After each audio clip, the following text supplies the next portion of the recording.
What is going on, my Patriots?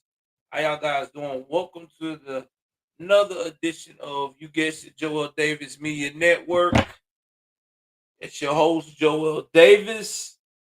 If y'all notice, I did some upgrades above me now. I got an on air sign. We are slowly trying to implement everything in here.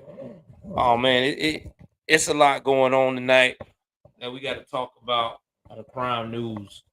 A lot bust loose. Again, sorry for the 10-minute intro. Been trying to set everything up to get you guys up to speed. So y'all know that I am in the building. All right. So without further ado, let me try to share some of this stuff so people know that we are live. Give me 1 second.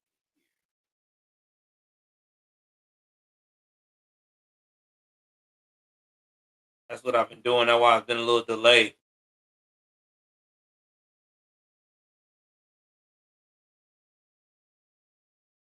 We will be doing one tomorrow night too, hopefully as well.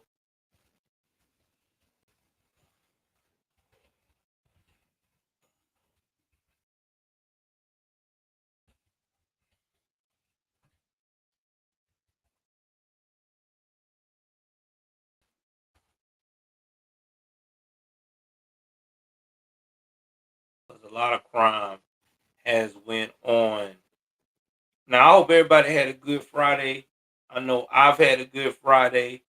This weekend is my 10-year anniversary with my lovely wife. I will be definitely celebrating it Saturday, but I want to make sure that you guys also get the best of both worlds as well of us talking about these latest crimes.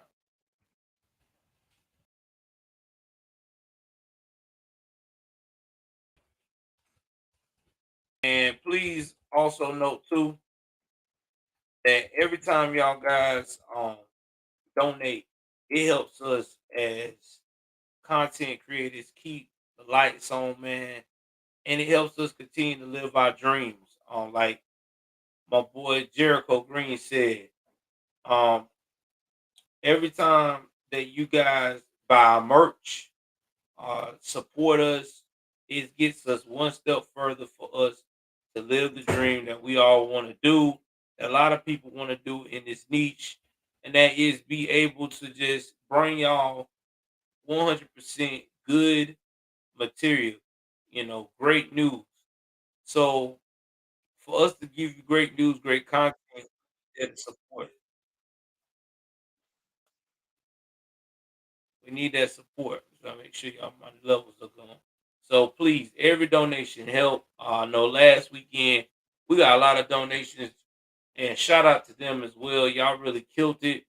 So please continue to do that, man, because it helps. Again, it helps us out. I mean, I know it might not seem a lot, but it goes a long way. It really does. So I definitely uh, support us. It is a big help. So today, guys, we got a lot going on here. A lot that we got to discuss and talk about. First things first. Whew, man, I don't know where to start. It is so much news that came across my desk since the last time I've done this. It's probably gonna take me damn near 2 hours almost to talk about a lot of this. But we're gonna go up here and we're gonna get into it and get things uh situated. All right, so let's start with the first one.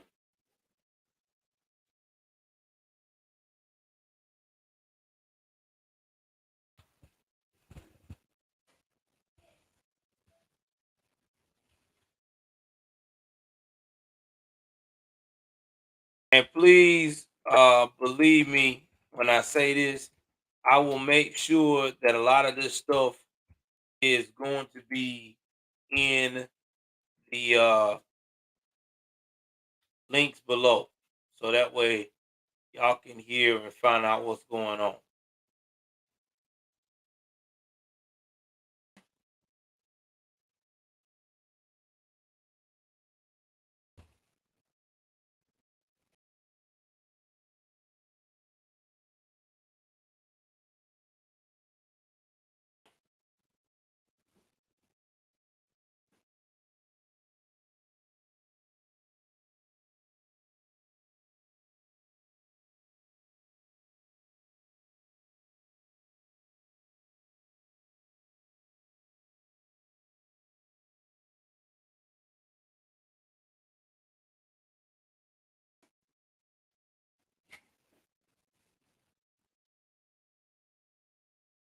So bear with me as I bring this story up.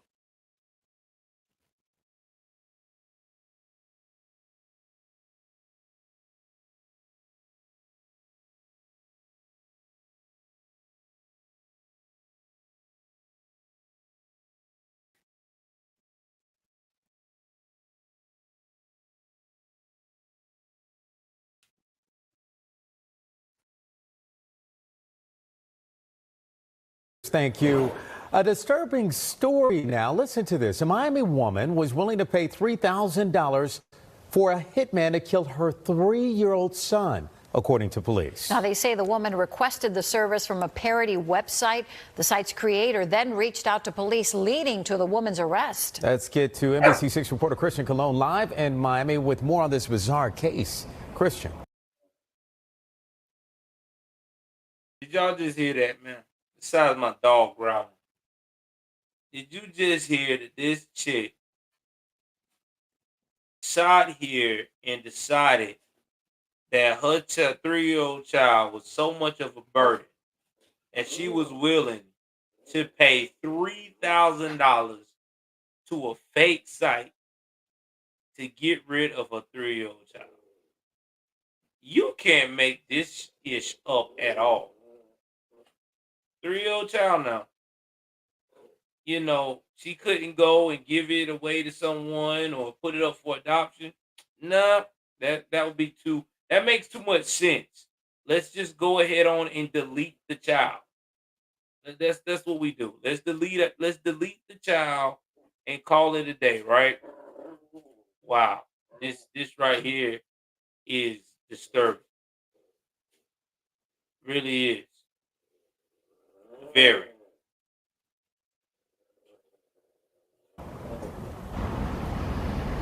Yeah, police say her name is Jasmine Pius. She apparently went on this website looking for some answers to kill her 3-year-old son. She sent them pictures and even the location of where the grandma was going to be because the kid was staying with the grandma at the time. And luckily, the website owner stepped in and he called police.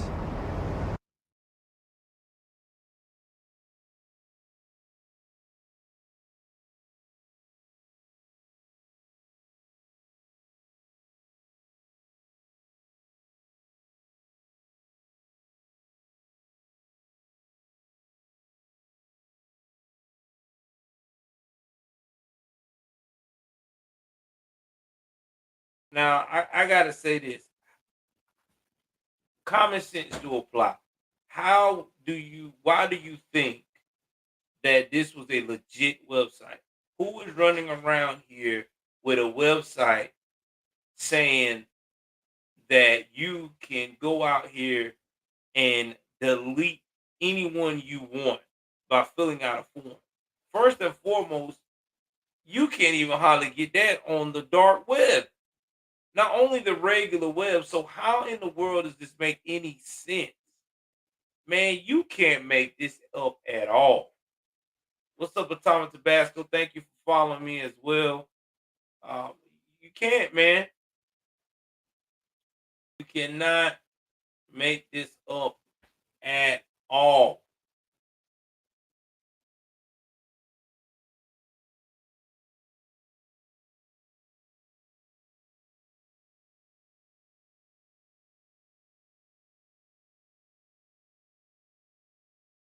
cannot. You cannot make this up at all, y'all.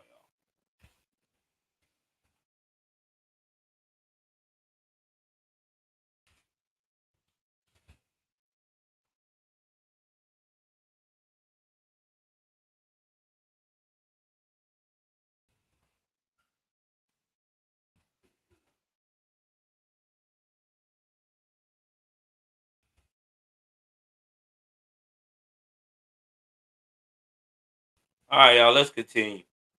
Let's continue with this nonsense here.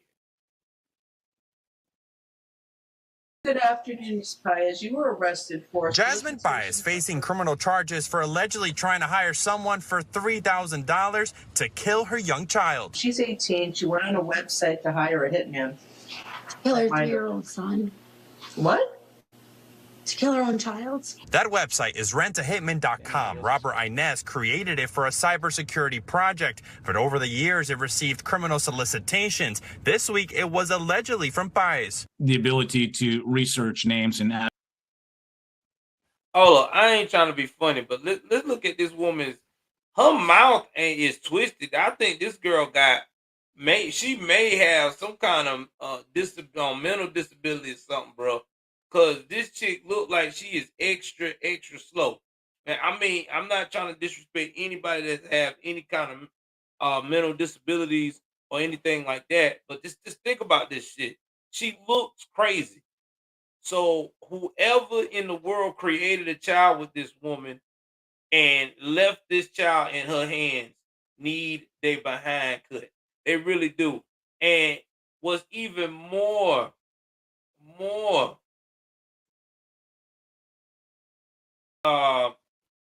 disturbing is that she was willing to off the grandmother, which I think is her mother. She was willing to leave her mother to get this done. Bro, this, woo, talking about mother of the year. Wow. That's powerful, bro. That's powerful, disturbing, and scary all at the same time. You can't make this up, man. You really can't.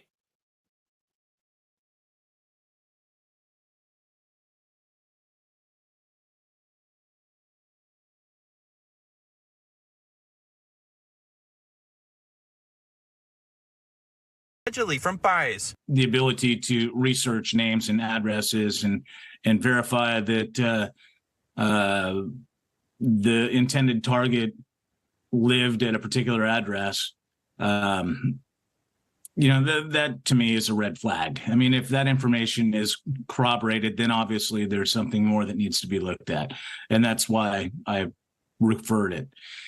Paez allegedly explained in an online forum she wanted a hitman to get something done once and for all, adding she wanted the boy taken away far, far away and possibly killed by Thursday. Paez allegedly sent recent pictures of what the baby looked like, and out of the thousands of requests Robert gets a day, he knew this one was real because of how specific she was. He called police, but apparently Miami-Dade didn't believe him at first. They were not interested. They sent me an email saying that, hey, if I contacted them one more time, they were going to send me a cease and desist letter.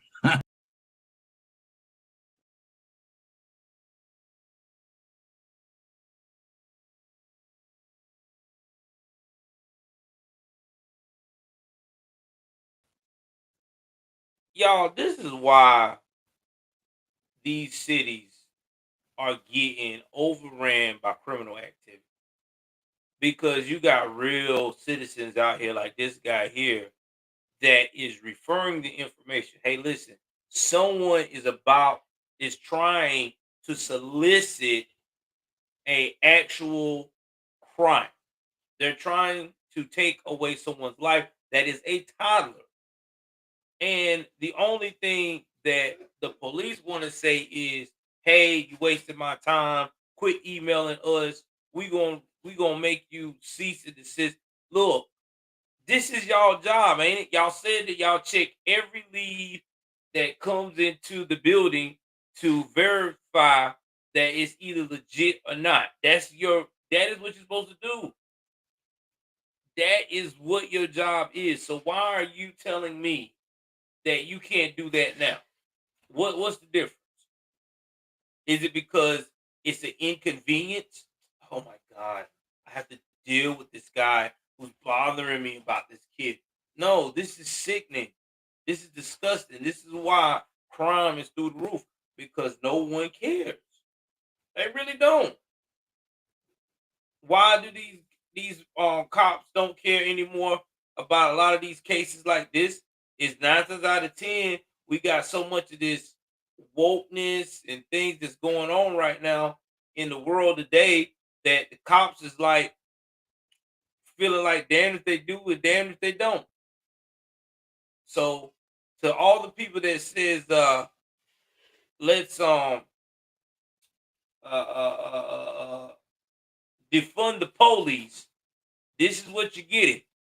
You're getting crazy women like this and crazy people that's similar to her that are trying to hire hitmen, not to delete grown folks, but to delete a child, a 3-year-old at that. God oh my.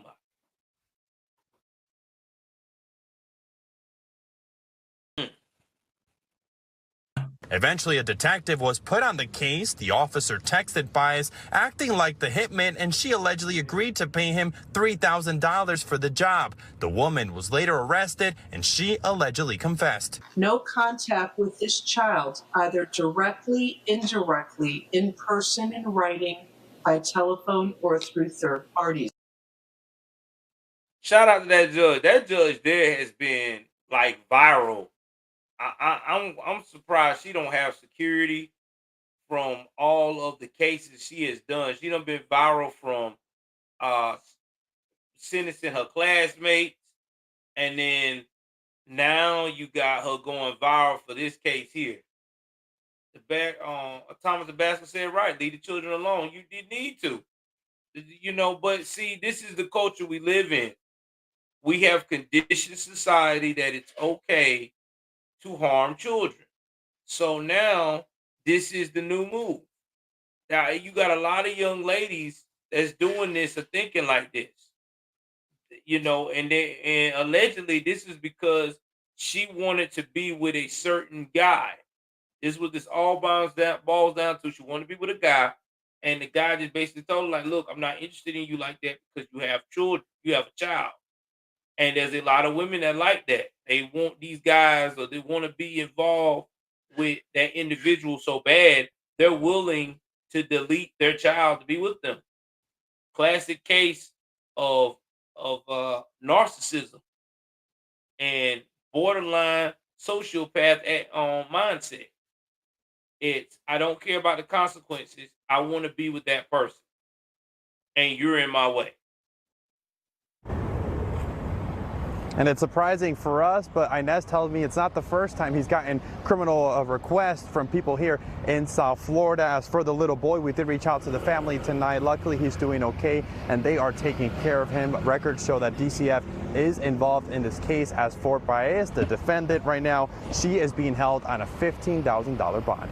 In Miami tonight, Christian Colon, NBC6 News.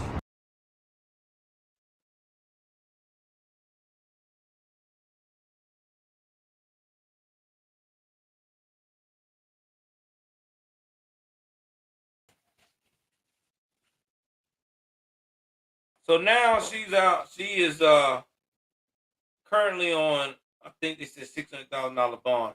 But it doesn't matter what the bond she's on or the cost of it is. The problem in this is you was willing to annihilate your 3-year-old to be with a guy. I want you to let that sink in. This person was willing to annihilate their child to be with a guy. Now, my question is, you got with the guy after annihilating that child, and let's say he wanted a child with you. Then he turns around and desert you. And then you get with another gentleman who tells you that. Are you going to annihilate the new one too? I mean, this is the mindset that we're facing in today's culture. everybody wants to remove an inconvenience. Nobody don't want to go through the proper channels of not worrying about it the right way. All she had to do was go to the grandmother and say, listen, I'm tired. I don't want these rights to this child no more. I'm 18. I want to be foot fancy free. Now that child is scarred. That whatever relationship she was trying to establish with that child will never be established now, because that child's gonna be like, man, why should I love you? Why should I care about you? You tried to have me killed at 3 years old. You're not a mom. You're a monster. You are a monster. So with that being said, guy, I gotta give it to the guy that definitely turned her in. We gotta give him a round of applause. Appreciate that guy. We need more individuals like that. Real talk. More individuals like that. All right, guys, let's move to the next story. If you like this, please like, share, and subscribe. Because, like I said, we got a lot going on tonight, man.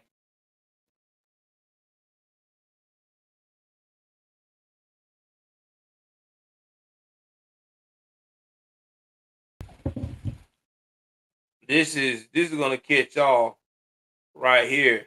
I thought this was crazy. I thought this dude had his life together, but guess not.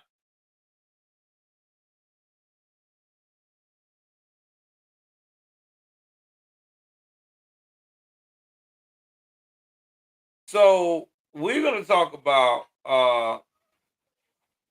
a guy named Dennis DJ Hernandez. Now you probably want to know who the hell is Dennis DJ Hernandez.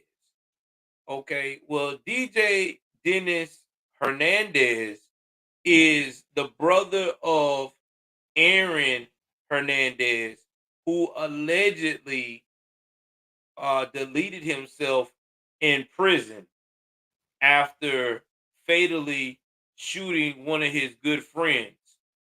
Um, Now here's the thing about this situation here. Uh, DJ Hernandez been on documentaries talking about his brother, and has always talked about he wanted not to be a part of that intensity of all that negativity and stuff like that. So he allegedly at one point moved to Texas and started his own roofing company.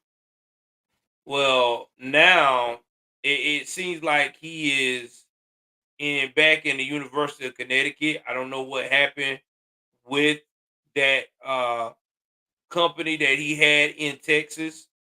But I do know that he recently decided to um, make a threat on July the 19th at the University of Connecticut and Brown University in Providence, Rhode Island, saying that he was going to delete a woman and he was going to shoot up that particular university. So I'm going to let the news clip that I'm about to pull up explain all this. And y'all know how I'm going to do. I will give you my opinion on this. What's up, 007? Thank you for joining the show. Appreciate you. Again, everybody hit the likes. Also, too, please donate, especially if you are on Rumble. Donate, donate, donate. Please donate. Every donate helps. Like I said, it helps us live our dream as content creators, to be independent and to do what we do most because of you guys. Like my boy Jericho Green says, because of you guys. Y'all support, so help support us. So any little bit helps. So let's pull up this story here.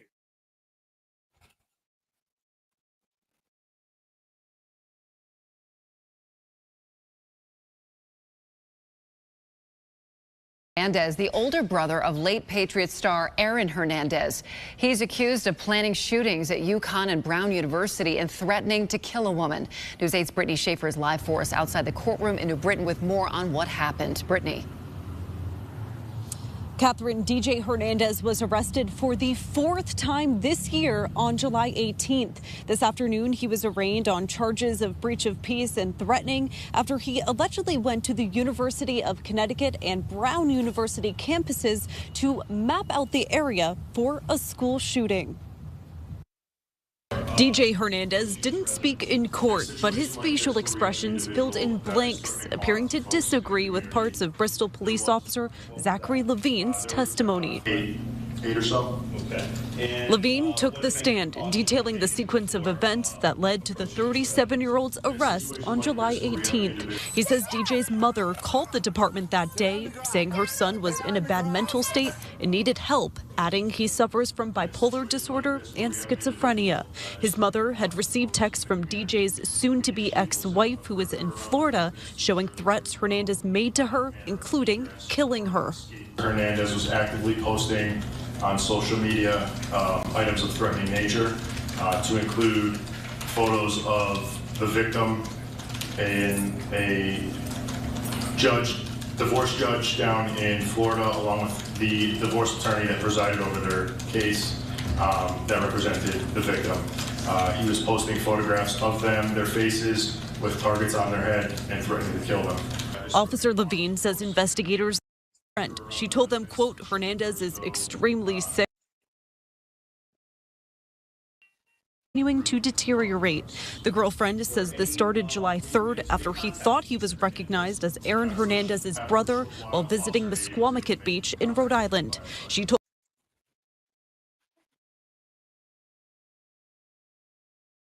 Y'all, I'll be right there. Hold on for 1 second.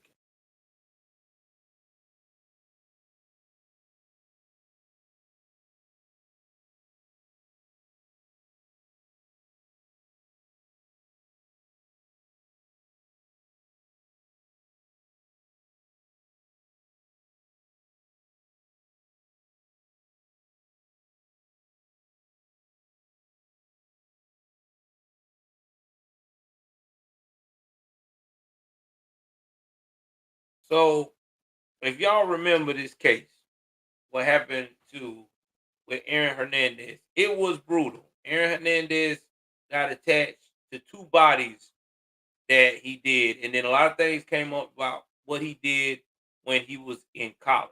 Now, his older brother, who he looked up to, which is DJ also wanted to go pro, but couldn't go pro because he messed up his knee. But he decided to become an assistant.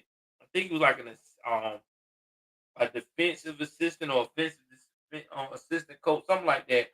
I know that he was doing that until Aaron was charged with one of the murders of the arena football player from the New England area, from the Boston area. So when that happened, that the DJ, I think he lost his job or he hurried up and resigned. I don't know the particulars, but I know he hurried up, and that's when he went to Texas and then started this whole roofing company thing.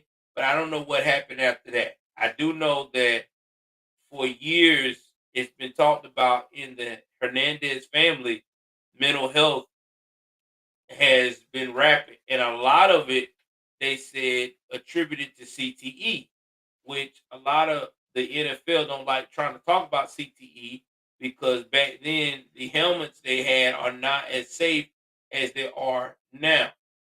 And if you don't know what CTE is, it's when the brain gets so much damage and pressure and bruising that the brain looks like it's mush into the skull. That's how a lot of these football players and boxers and athletes that get hit in the head wind up being so combative, so out of control, because your brain is been bruised to the point that it's misfiring, it's not processing stuff, and especially that frontal lobe. I think that's the one that controls a lot of the memories and your emotions. So these guys, when they get hyped. I mean, look at the guy in Rock Hill, South Carolina, that was a prior football player. I don't know what his position was, but he went and held a family hostage, killed the whole family, and turned around and he got his own self killed. I think that's what happened. I think he died because he had a standoff with the police. So that's what happens, man. This this stuff is brutal. It's dangerous. It hurts these athletes, and it doesn't have to wait till they get pro. It can happen as early as uh, high school football and college football. Some in some cases they even suggesting that it's happening during the time that these kids are in Pee Wee football. Because y'all remember, those are hard hits. You get hit hard from an early age, and it don't take much to make your brain feel like jelly over time. I mean, we see how these boxers, you know, back in the day started really dwindling and having bad nerves, and they get Parkinson's diseases and all this stuff that we've never seen them have before. I mean, that's just from hits to the body, bro. Somebody keep hitting you in the head, somebody hitting you in vital organs. Sooner or later, your body can't take but so much. Look at UFC fighters. Nobody had that collie ear and stuff, man. You get hit and kicked all inside the head and stuff like that. It gets to the point to where you get so much bruising, your body can't take it no more. Listen to those fighters that's retired, and they tell you, especially these UFC fighters, when they tell you how much surgery, how many times they had to be bandaged up or be bedridden or bed rest or even get surgery because of the fights that they have been in professionally. It will blow your mind. That's why this is not a game. I'm going to continue to see anybody reaching out on any of these other platforms here. Let's see. Right now, we got 4 watching on Rumble. Let's see what we got. So far, the usual crowd. So hopefully we get more people in. Okay, we got 6 in Rumble right now. I'm gonna try to share that stream, that link for Rumble right quick before we continue on.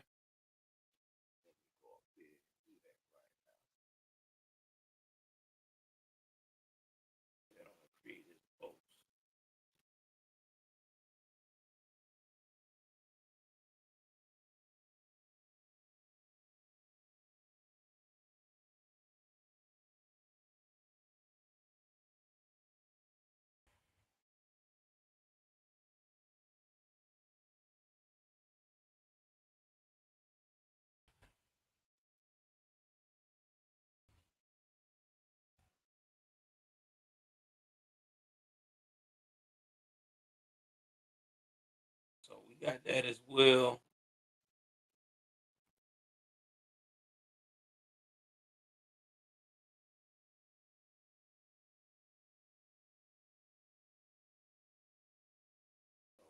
Hopefully we get more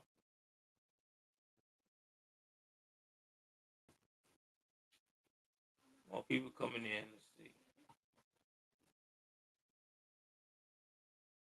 All right, let's continue. Hold on, guys, for 1 second.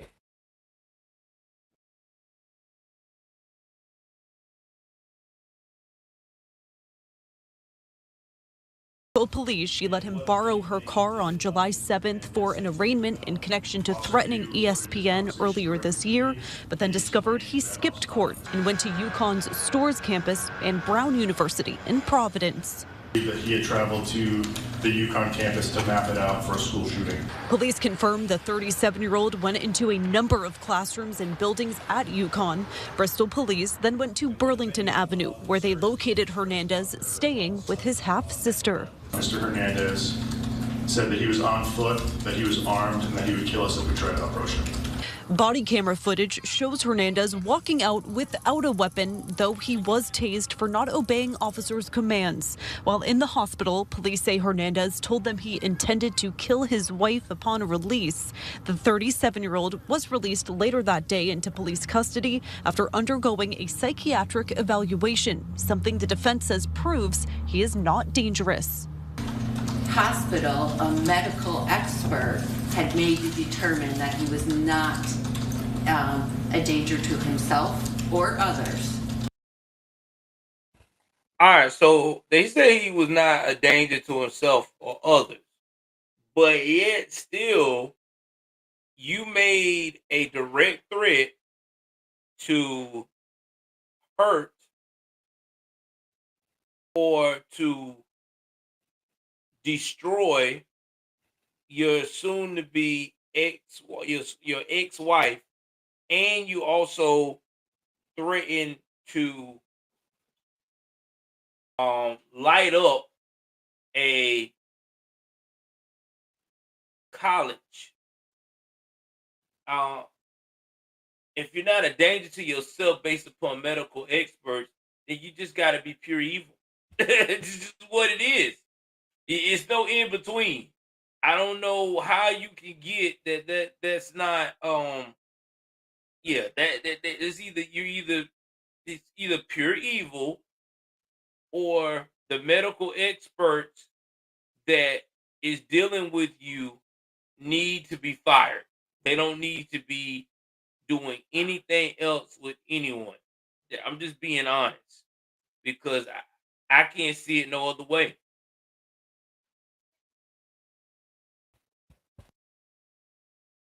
On that July 19th date. So that was after all of these events. Hernandez did not enter a plea in court today. He's being held on a $250,000 bond and is given a risk of protection order against his soon-to-be ex-wife. He is also facing federal charges in relation to these incidents. In New Britain, Brittany Schaefer, News 8.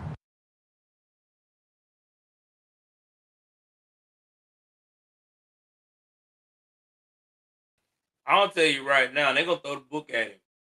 I mean, he is with the Waterford Speed Bowl, just a quick drive down the street. The founders of Drop the Clutch in New London saw an opportunity to switch. All right, he is Aaron Hernandez's brother, who is known for killing an unarmed man who was a athlete, arena football. Okay, and yes, the dude was a Sun man. So, not to mention, Aaron Hernandez also painted that picture to everybody that he was a gangster, or tried to be at least.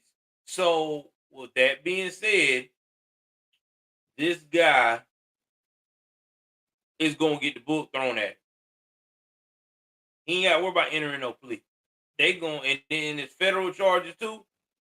Yeah, he might as well talk to his lawyer and get some kind of deal going. Because if he try to fight this, it ain't gonna be pretty, man. Gonna make sure y'all can see my air sign. What's up, Sonya? We got a lot going on tonight, girl. A lot. You know, let's continue. We got a lot of stories. I'm told you, man, it's a lot of stories this week.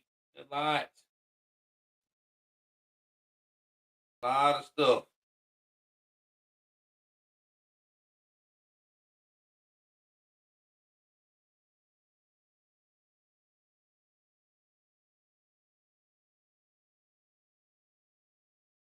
This is crazy. Now, this is coming out of Ohio.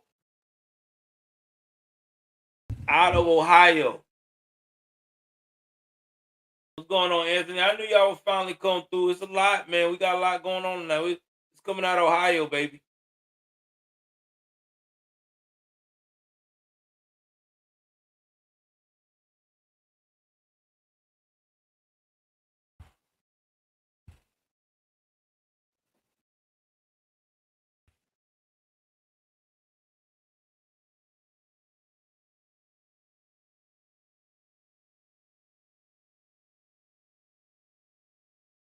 Give me a minute. I gotta pull this story up here.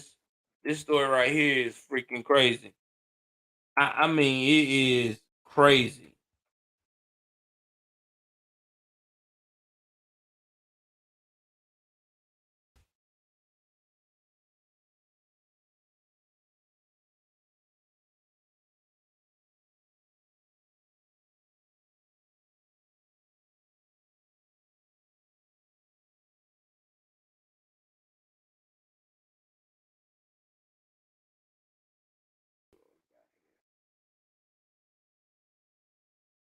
I don't know if I got a video for this one, but I'm trying to find out to see.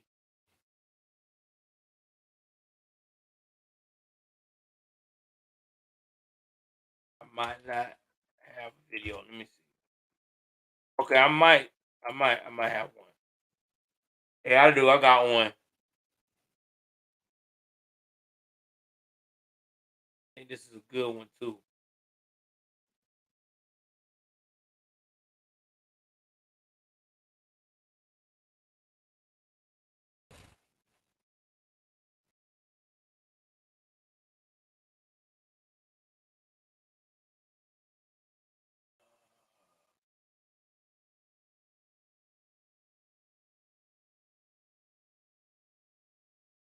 I don't think I got it. I don't think I got the video.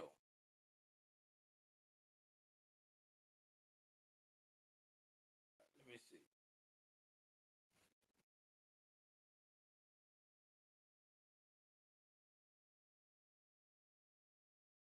All right. I don't have the video, so I'm gonna have to read this one to y'all guys. So let's share this right quick. Oh, you can get all you gotta do is that.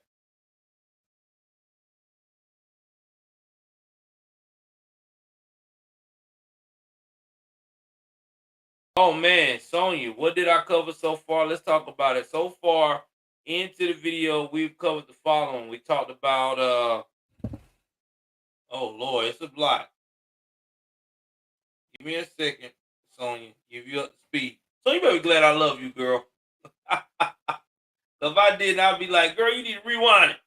All right, we talked about the Florida young lady that wanted to delete her 3-year-old son, so she decided to try to hire a hitman and come to find out it was a fake site. We talked about that. Let's see what else we talked about. We also talked about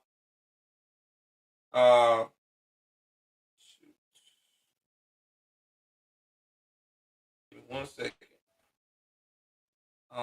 Aaron Hernandez's brother decided that he wanted to try to light up a university.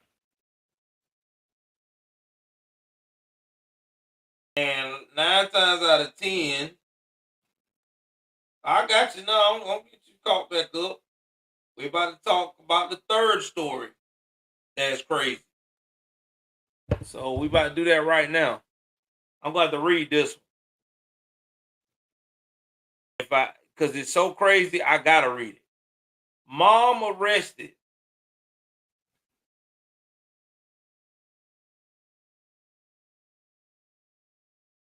All right, Sonya, we'll do that. And then I have you on my show with me too, because you good at what we do. Yeah. I think that'd be a great idea. All right. Mom arrested after allegedly hiding drugs on children while she was trying to regain custody of the children. So this is out of Zanesville, Muskingum County Joint Drug Unit and Code Task Force. I'm going to what you call paraphrase this whole article because we got so much to cover tonight. I'm not going to read the whole article. So I'm gonna paraphrase a lot of it. So they arrested this woman on August the 1st, and she is a repeated drug offender. All right. Now she goes by her real name is Victoria Barrentos, but everybody calls her Vic. Now her charges is engaging in a pattern of corrupt activity, trafficking in fentanyl, and money laundering. Now, right now, when she appeared to Zanesville Municipal Court Wednesday, her bond was reduced from 750,000 to 500,000. Now, following the hearing, the prosecutors decided to file some additional charges because she was endangering children, corrupting a child with drugs, then trafficking drugs within the school zone. Y'all know how that is. They always get you with that school zone and possessing drugs pertaining to her arrest. Now, the Muskingum County Prosecutor's Office is now requesting a bond of $1 million for these counts. All right. Now, she was released from prison as recently for a separate crime because she was money laundering with her boyfriend, whose name D'Angelo Delo Tellis. Now he served 15 years for engaging in a pattern of corrupt activity and narcotics trafficking. Y'all, give me 1 second. Let me let my buddy out because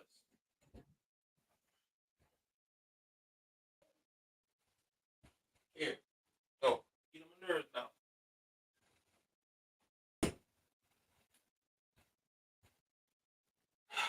Oh, the joys of having an animal. The joys of having an animal. Love him, but I had to let him go for a minute. He's getting on my nerves while we're trying to do what we're trying to do. Now, at the time of her arrest, she was supposed to be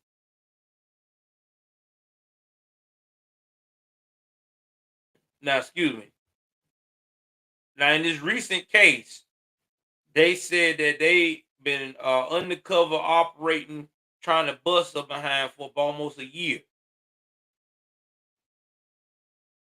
And then they saw that she been slowly getting herself back into her boyfriend that she still deal with, even though he in jail, and all his associates in the Muskingum area.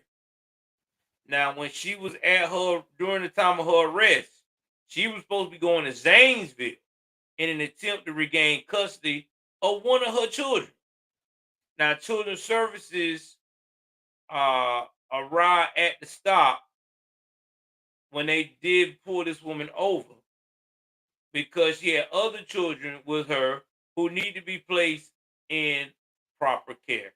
That's still stating that they either placed them with other family members or they went with them. Now, while sorting through these children's care items,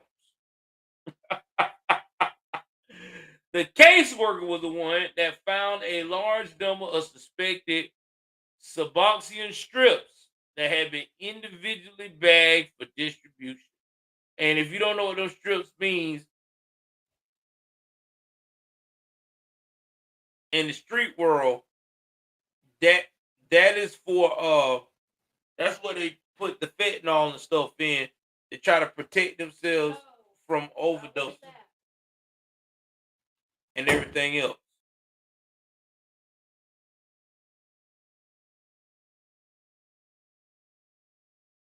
Now,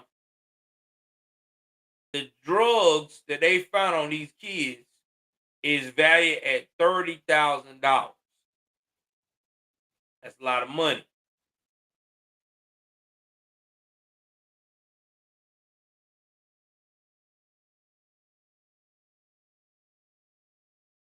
Now, what's crazy is her previous conviction that she got for money laundering can also be used in her new crime to demonstrate a pattern of corrupt activities further. And they got a new law in Ohio this law in Ohio that corrupt activity offense shows that you have a future tendency to get involved into criminal activity. You can't make this up, man. Hold on for 1 second.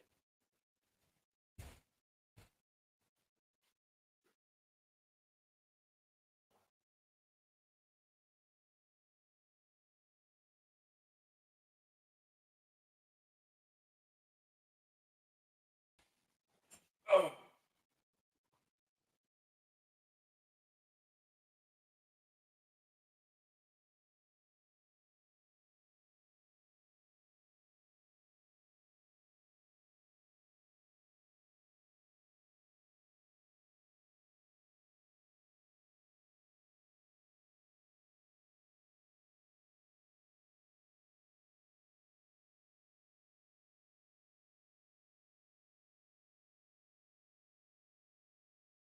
Did y'all hear me so far telling this story?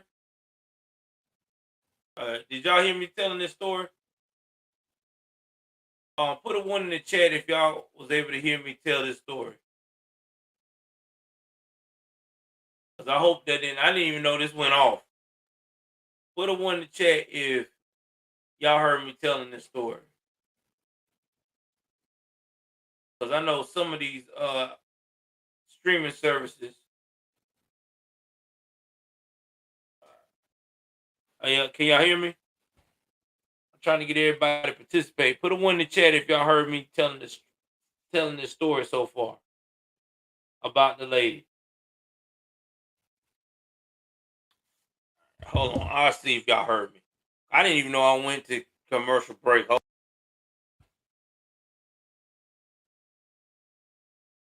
y'all hear me telling this story so far? Hold on for 1 second.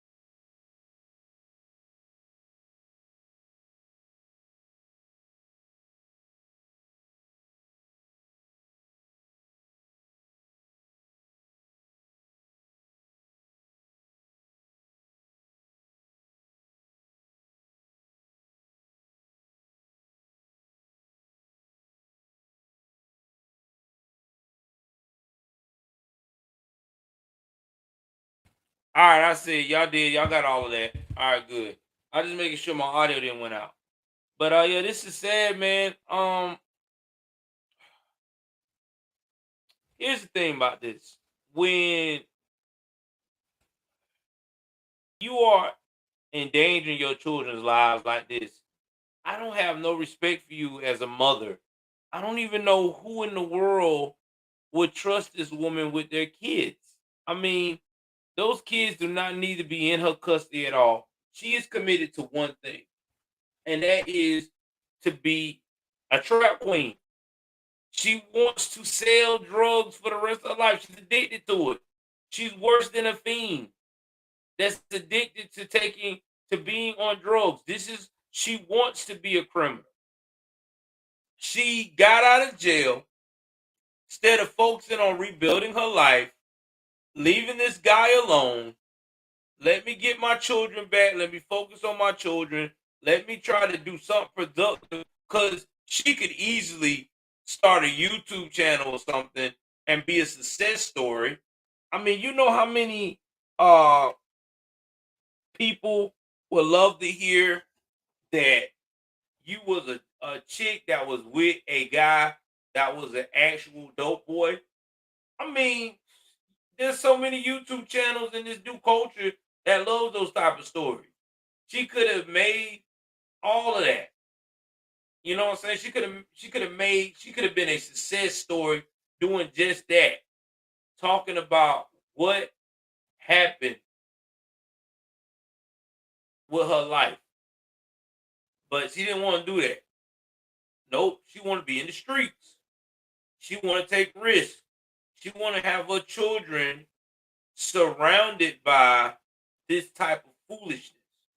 So someone needs to step in and make sure that she never gets access to kids again. I'm sorry.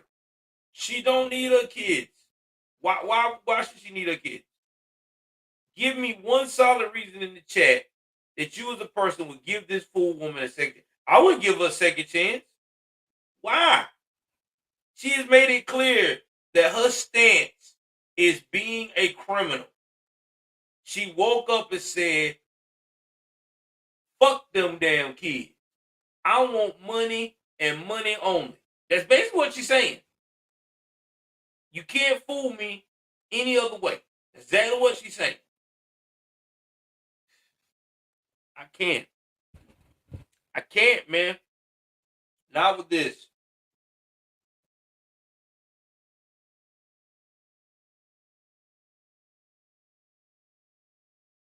I can't. $30,000 worth of drugs. I can't look at you with a straight face and call you mother of the year.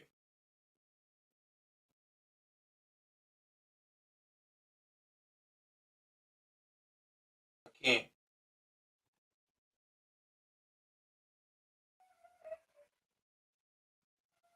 I just can't.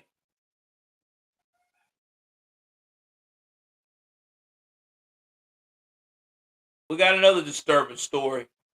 Oh, it's coming tonight. All this crime news, baby. You think y'all heard of it? Y'all ain't heard nothing yet. It is crazy tonight, man.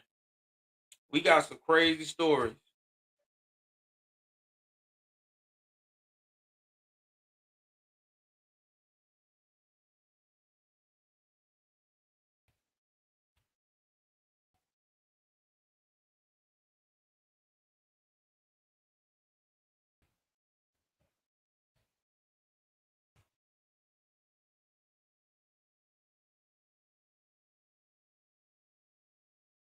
So we've been to go into this story right here, coming out of Minnesota.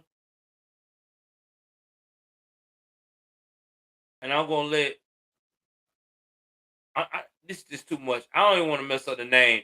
So I'm just gonna let them talk about it as well. Remember, fair use, guys. Fair use. Please continue to support the channel, fair use.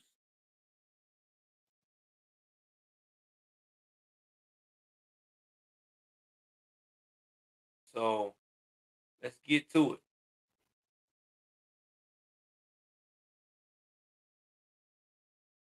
Is your time. Well, this morning, a Maple Grove woman is charged with felony assault. Now, she's accused of pushing her mother down the stairs and beating her with a jar of pasta sauce. According to the medical examiner, the mother died 8 days later from her injuries. A criminal complaint says on June 27th, 78-year-old Sheila Walpeking went to her daughter Nicole's home to ask about unpaid rent. The complaint says the daughter slapped her mother and pushed her downstairs before hitting her with an unopened can of pasta sauce. Sheila suffered a broken ankle, which the medical examiner says created a blood clot. We have reached out to the Hennepin County Attorney's Office to ask about a possible murder charge. We have yet to hear back. Well, Razorback.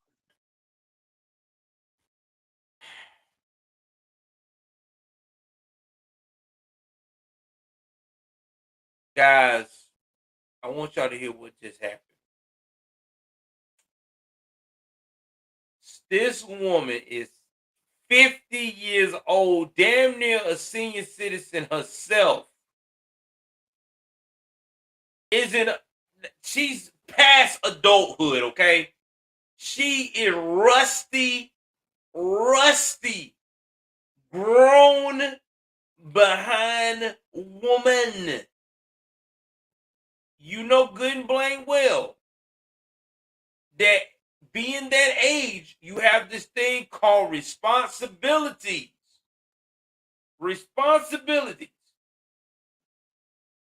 So if your mother or father, especially your mother, that's supposed to be the most loving person in the world, they've loved you enough to say, hey, I'm going to be nice enough to let your crazy ass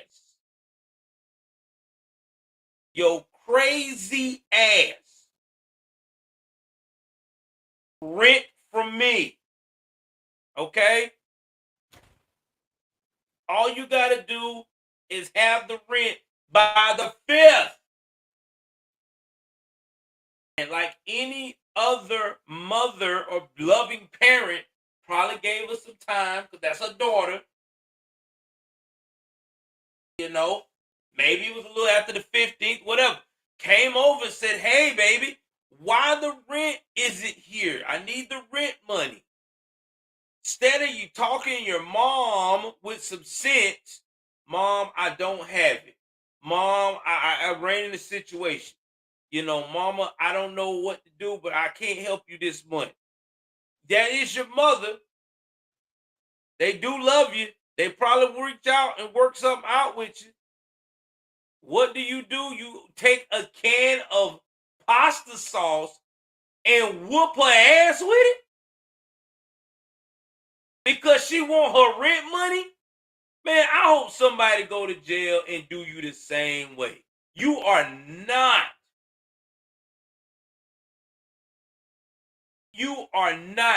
fitting to be called a child. And I know someone out there probably say, well, the mother might have did some abusive stuff to this girl and things of that nature, and she had pent up aggression. It doesn't matter. She must have did she gave you a place to stay. Even if your mama got nasty with you about the place, it's your mama. It's your mom. I don't like rent from my mama anyway. That's why I'm independent my damn self, but still, that's your parent, bro. And you gonna hit them with pasta at 49 years old? Yes, I hope they do give your ass life. You don't need to be running around here with us. You 50 years old. You need to die in a prison. There you go. You need to get shitty health care. You need to get all the shit that comes with it. Because that is disgusting. How dare you do that to your mom? The person that probably went against a better judgment to make sure your rusty ass had a place to stay. And I guarantee you, she probably cried with them fake ass crocodile tears with that one eye. Because you know, people like that do that to people like that, that's that narcissist behavior. They have that fake crying. They always do this. They always do that. And then you only see them muster up one tear. And it's always the left eye. It's never the right eye. It's the left eye. And then they have to push it out. And then when they do push it out and they get called out on it, then they get the combative. I loved my parent. No, you didn't. You didn't love her. Because if you loved her, you would have never raised that damn pasta sauce and whooped that woman's ass over because you can't be responsible. Because you don't have the balls to sit down with your parent and say, I cannot make the payment today. All you got to do, I can't make the payment. It's not hard. Jesus. Y'all act like this shit rocket scientists in this bitch. It's not hard. Woo! Boy, oh boy, oh boy. Oh man, I don't, this story here, it rubbed me the wrong way. I love my mom to death. Like, listen, I love my mom to a point that I would whoop someone's ass over my mom. That's how much love I got for my mom. You disrespect or even look at my mama the wrong way, you gonna get your ass uppercut. Ain't no conversation. That's how much I love my mom. I love that woman with a love that you can't even describe. And I'm 40 years old. And you mean to tell me you took a woman went in pain, they birthed your crazy ass in this world, and this is what your your thanks is to her. Let me get this can of pasta, whoop your ass, because I can't do the right thing as an adult. Man, what the fuck? Man, I was, ooh, man. No, bro. Mm-mm. She couldn't be around me. She could be my sister. I tell them, you better keep her from me. Don't have her around me. Don't even listen. When we go to court, y'all better have me chained up somewhere. Don't worry about her getting chained up. Better have me chained up. Cause I'm telling you now, I'm going after that ass. I'm gonna give her equal opportunity. That's crazy. That is your mom. That is your mother. Woo! And I'm sorry, y'all. I had to take a breather on that one. I don't get winded like that, but that right there, that struck a nerve. That really struck a nerve, bro. There's a lot of people out there that don't even get to see their mother get that age of 78, 79, or 80 and 81 and 82 and up there. And this jackass busts out here and got upset because she don't know how to talk to her parent. So let me go and fucking beat mom's ass. Tell me, man, these people around here. Whoa. I can't do it, bro. Moving on to the next story. We got some more stories left, man. Y'all hit that like button. Y'all like what y'all seen tonight, man. We getting it in tonight, baby. Ah, y'all want to talk about the dumbest criminal of all time? Oh, we got one for you tonight, guys. We got one out of Mississippi for you tonight. Mississippi, I'm sorry it had to be y'all. Oh, shoot. Boy, let me tell y'all. If Dummy came, mm, mm, mm, mm. If Dummy came with a name, this guy here would be in the dictionary.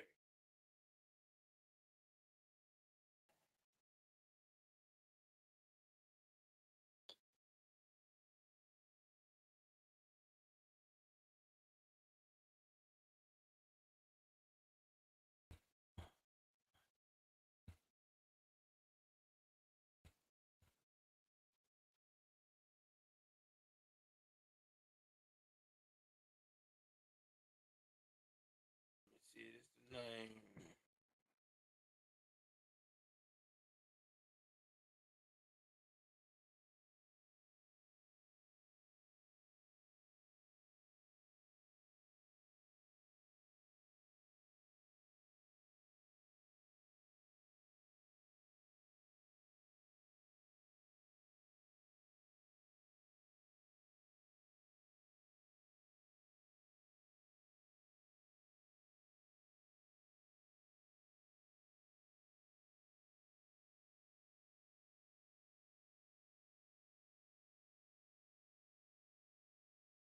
This is a quick video. When y'all see this, y'all gonna laugh y'all ass off. All right, let's get this. This might be dummy of the night, y'all. We might need to start doing like Jericho doing on his show. We might start doing that too. Voting who is the biggest dummy of crime of the week, and this one right here might be the one for the year. But this one is deep. This guy here is crazy, straight crazy. Let's jump into this story, man. Let's jump straight into this story.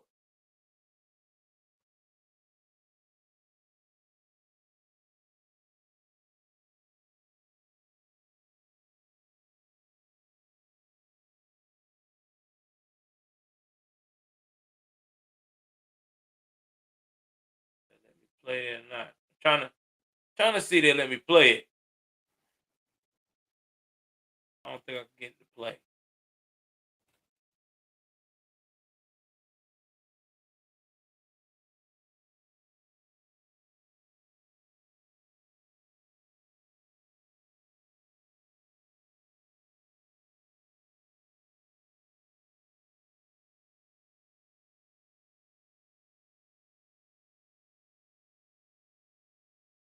I think I'm about to do this story right here. Hold on.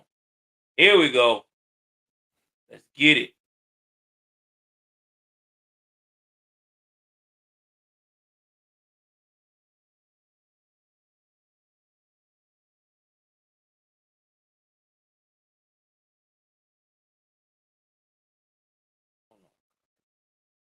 Hold on, guys. I'm trying to pull it up. Two escaped of kidnapping. Oh my lord. We got another sobering report.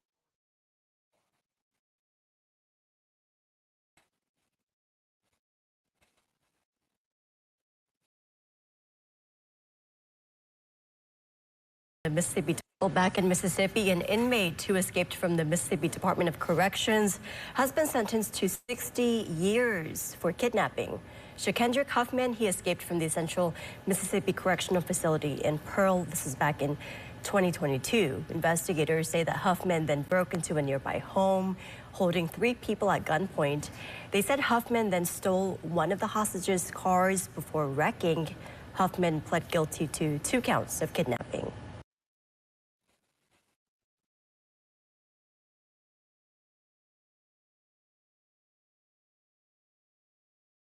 Dumbest criminal of the year. I want y'all to understand. In Columbus, 4 people are in. The dumbest criminal of the year. Okay? This man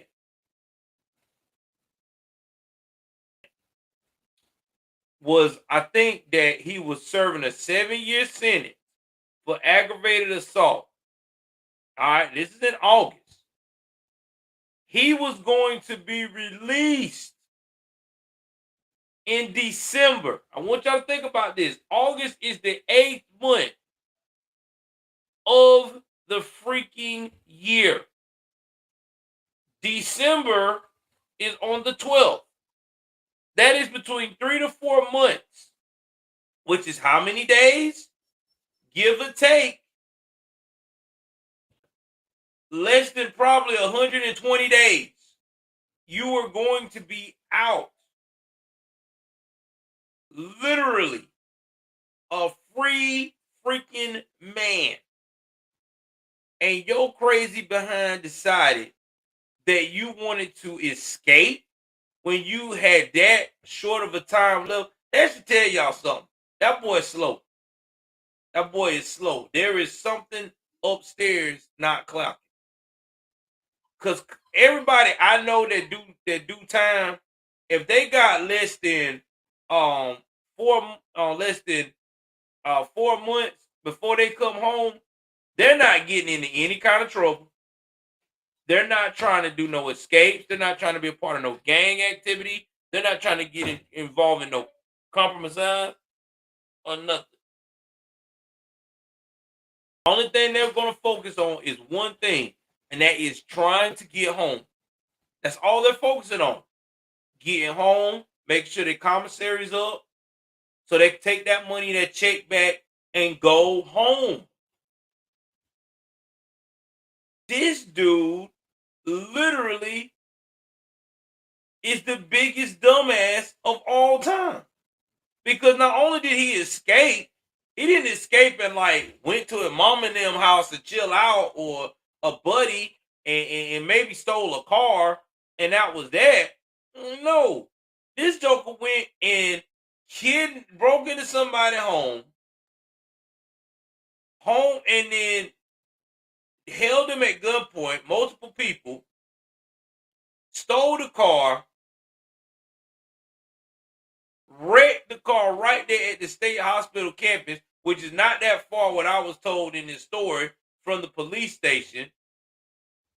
And then he went inside the trash can and won the campus home and was arrested.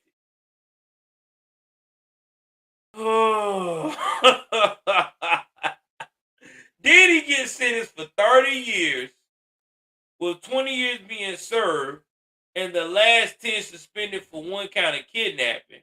But then he was also sentenced to additional 30 years with 20 years served and 10, the last 10 suspended for another count of kidnapping.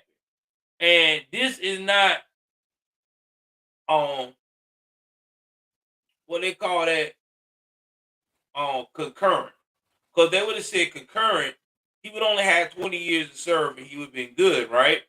Well, it doesn't work that way in Mississippi with these folks, these fools, because he did the dumbest thing of all time. So they gonna give him the worst punishment.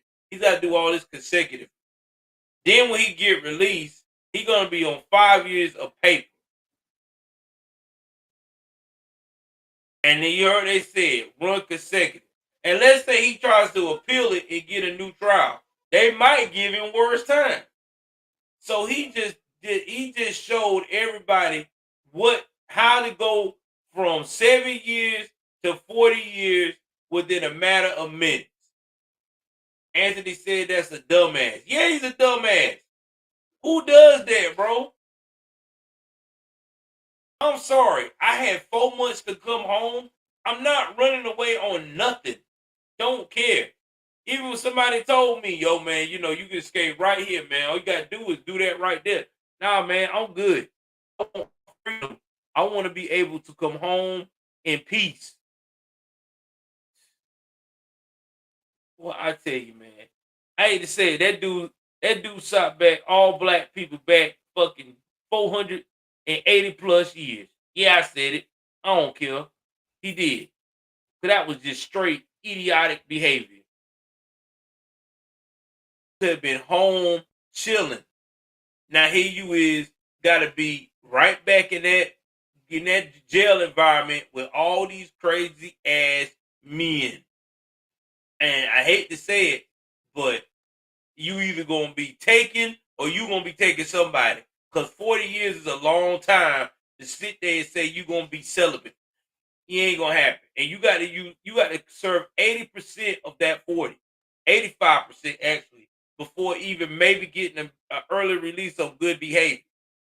If Mississippi do have a good behavior program. Dumb it. So yeah, I knew y'all like that story. How to be dumb within minutes. I'm telling you, boy, they been going crazy this week.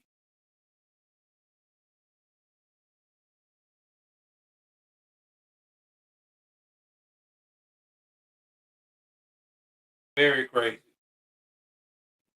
This is another brutal story. Now, guys, with this story here, I'm gonna keep in mind if you got small children, please, or are you sensitive to anything with any kind of abuse towards small children, this may not be the story for you. So if you want to walk out the room at this time, I understand, or skip this part until we finish with it.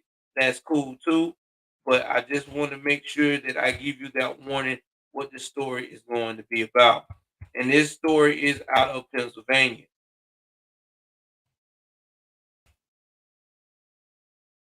And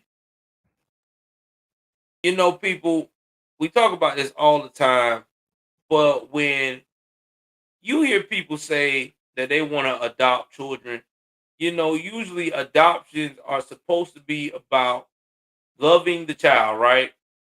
You're supposed to get the child, love the child, give it a great home. But unfortunately, this is not the case. A lot of these people don't want to do that. They want to do other things that are not in the best interest of the children. And because of this, you know, this is what we're facing in America today. And believe me, I don't support it at all. I think it's disgusting. I think it's sick. And I think it's very sad that this is the world we live in. So, with that being said, this is going to be fair use. So I'm about to go ahead on here and share this with y'all with this story. Again, it's a sensitive matter. What's going on, Claude? Thank you for joining in, man.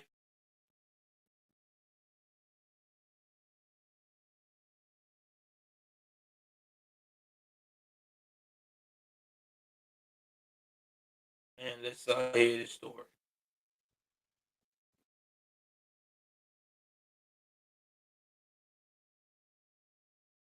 Afternoon with the murder of their 5-year-old adopted son. Landon Malaberti died in February. Yeah, an intense investigation, according to the district attorney. Chris Hoffman joining us live right now from Greensburg with the details on this disturbing case. Chris. Kim and Christine, one word a doctor used in the criminal complaint here was torture to describe the injuries to the young 5-year-old Landon Malaberti. Now, the Del Mar police chief says this is the worst situation he's seen in one of the worst situations he's seen in his career. Now, those parents, 34-year-old Lauren Malaberti and 33-year-old Jacob Malaberti, are now facing criminal homicide charges. According to investigators, on January 30th, police were called by a nurse at AHN Hempfield for injuries consistent with abuse. Landon's injuries include a brain bleed, multiple bruises, and he was in critical condition. I'm shocked. I'm just shocked. I mean, I don't know them personally, but I mean, what I've seen of them, they never seem to bother anybody in the neighborhood. Now, he was rushed to UPMC Children's Hospital in Lawrenceville. Doctors there found his injuries to be consistent with child abuse. His injuries caused substantial pain at the time they were inflicted, with impairment of function including inability to stand, inability to eat or drink, and loss of consciousness. On February 7th, Landon died from his injuries. His obituary says he loved playing with monster trucks and cars, singing country music, and eating pickles. Now, investigators spoke to the adoptive parents, Jacob and Lauren Malaberti, several times about what happened. Lauren allegedly blamed Landon's injuries on falls, COVID, as well as behavioral issues. Jacob told officers Landon was sick, but officers say they learned from Lauren's co-workers she, quote, hated Landon. Tragically,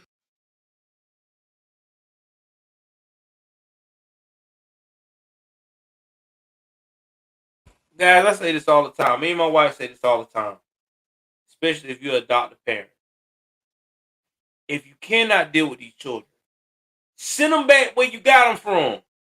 That's what adoption is for, right? If you can always send them back to where they came from. You bust out here and say you hate the child, but yet you didn't hate them enough to stop with getting that money, right? Because a lot of these parents that adopt these children get money from the state. So they don't mind doing that. They don't mind getting the money, but treating the child like shit. This child's life perished in front of these people. They did not do anything to save this child. They abused that 5-year-old boy.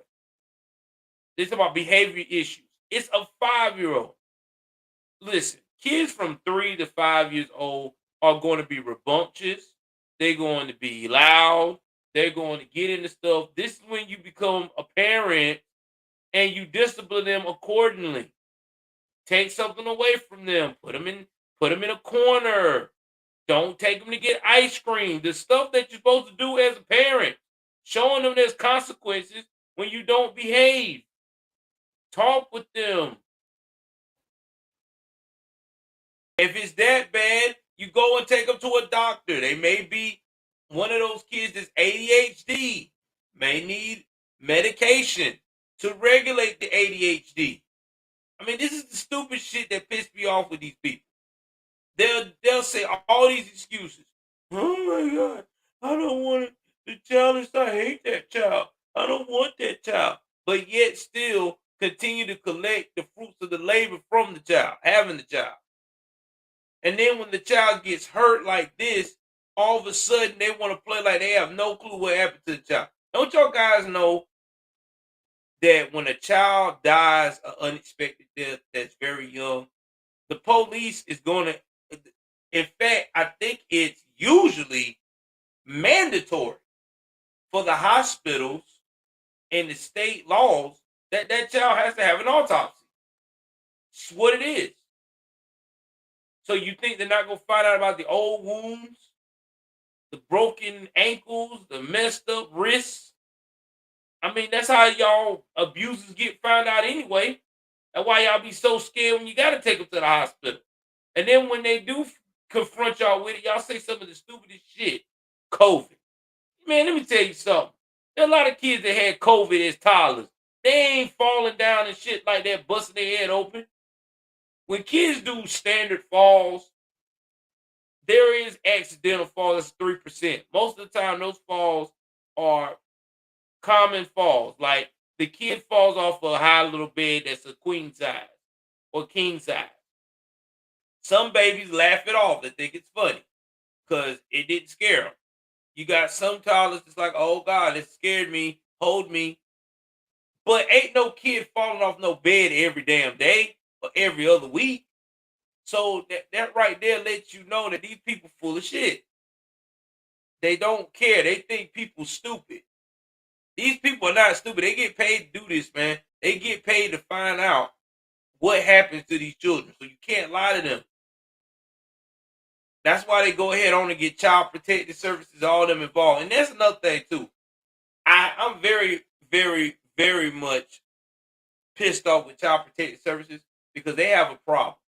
Their problem is they don't want to step in and help out with these children being abused until the last minute. Me and my wife talked about this a couple of days back.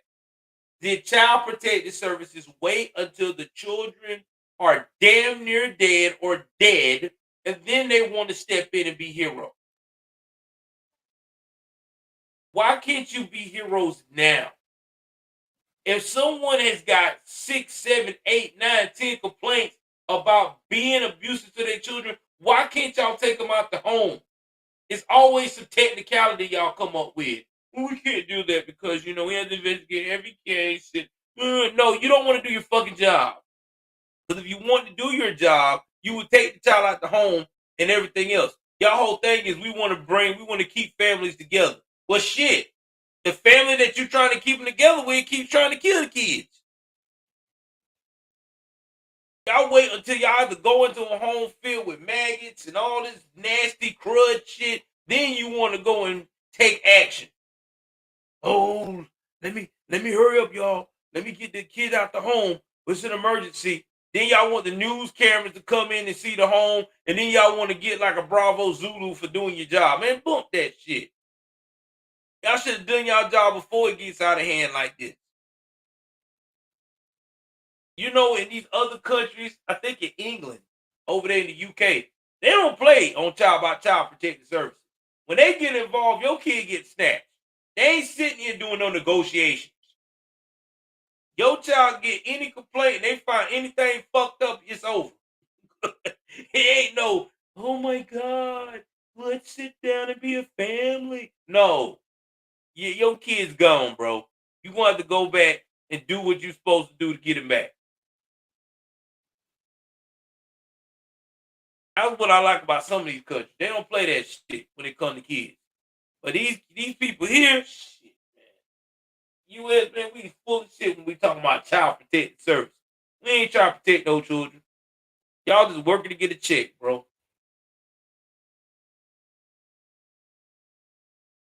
Landon, in the course of his short 5-year life, suffered trauma and abuse. Anything to anybody, let alone a child.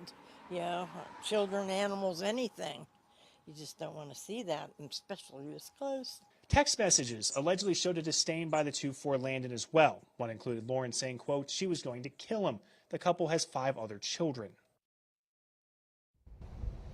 Now, the DA would not say what those 5 other children are, but would say they are safe. She also did not want to go into details about whether there should be changes to the adoption process, which could have prevented the Malabertis from adopting Landon. Now, we did just hear back from Landon's adoptive grandmother, who says she is happy that now justice is potentially coming.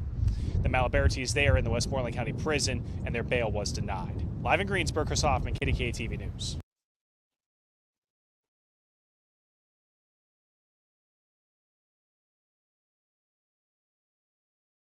Again, this could have been prevented.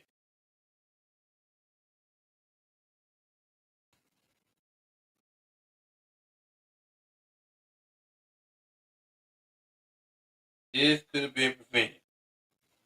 And it's sad that these children had to go through, this child had to go through this. And they said they 5 other children in the home. Now they're going to move them out. And like I said, they're going to play hero. They always do this. They always play hero then. And it takes them that long. I don't get it, man. Rest in peace to that young man. 5 years old. The little child didn't have no start at life. You know what's sad too? They had a nerve to set up a GoFundMe, right? These people. They got 5 kids. They got married and everything. And see, that's the thing about these abusers. They smart now. They always put these children in the nicest clothes, in the happiest events, and make you think that they are loving and so caring. They raised, their goal was $3,000, right? They got $5,000 off this little boy's death. And now GoFundMe had to suspend it, the goal, because they were still getting donations. And now they got to turn all that money back over to the people that they see, man, that's that stuff right there. And they know they was wrong, man. They know they was wrong.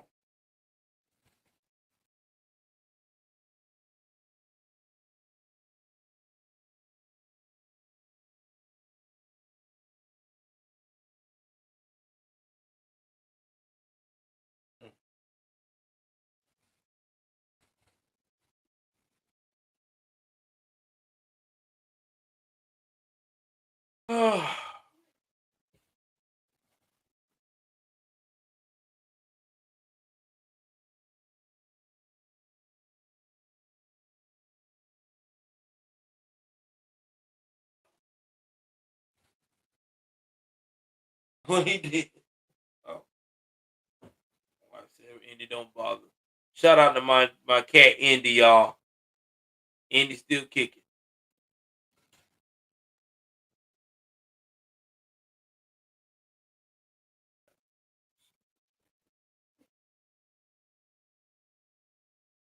We almost done, guys. We got 2 more. I think we got 3 more stories after this. Bad. I think we got 2 more stories after this. Again, it's my anniversary, guys. If y'all don't see me on here Sunday, that's why. Because I'm going to celebrate my anniversary with my wife. 10 years in the game, she's been putting up with me. We got, oh God, we got 5 more stories. My bad. We halfway there. Thomas Tabasco, I'll let you see Indy next time. It'll probably be tomorrow night. If she's in the room, I'll let y'all see her. Indy. They want, no, Indy. They want to see Indy, our gray cat. Okay, she's gonna get Indy now. Again, y'all, another story when it comes to children. If you're very sensitive to this type of stuff, please do me a favor. And you may want to walk out the room. All right, because this is another tough one. So I want to make sure that I get y'all in aware of what's going on. Now this girl got a full name anyway. Anybody? She's eating. Okay, she eating. Okay, that's fine. They say they can see her tomorrow. Yeah, go ahead. I'm saying, hey, y'all, this story here, crazy story. This out of Illinois, and I think this is near Chicago.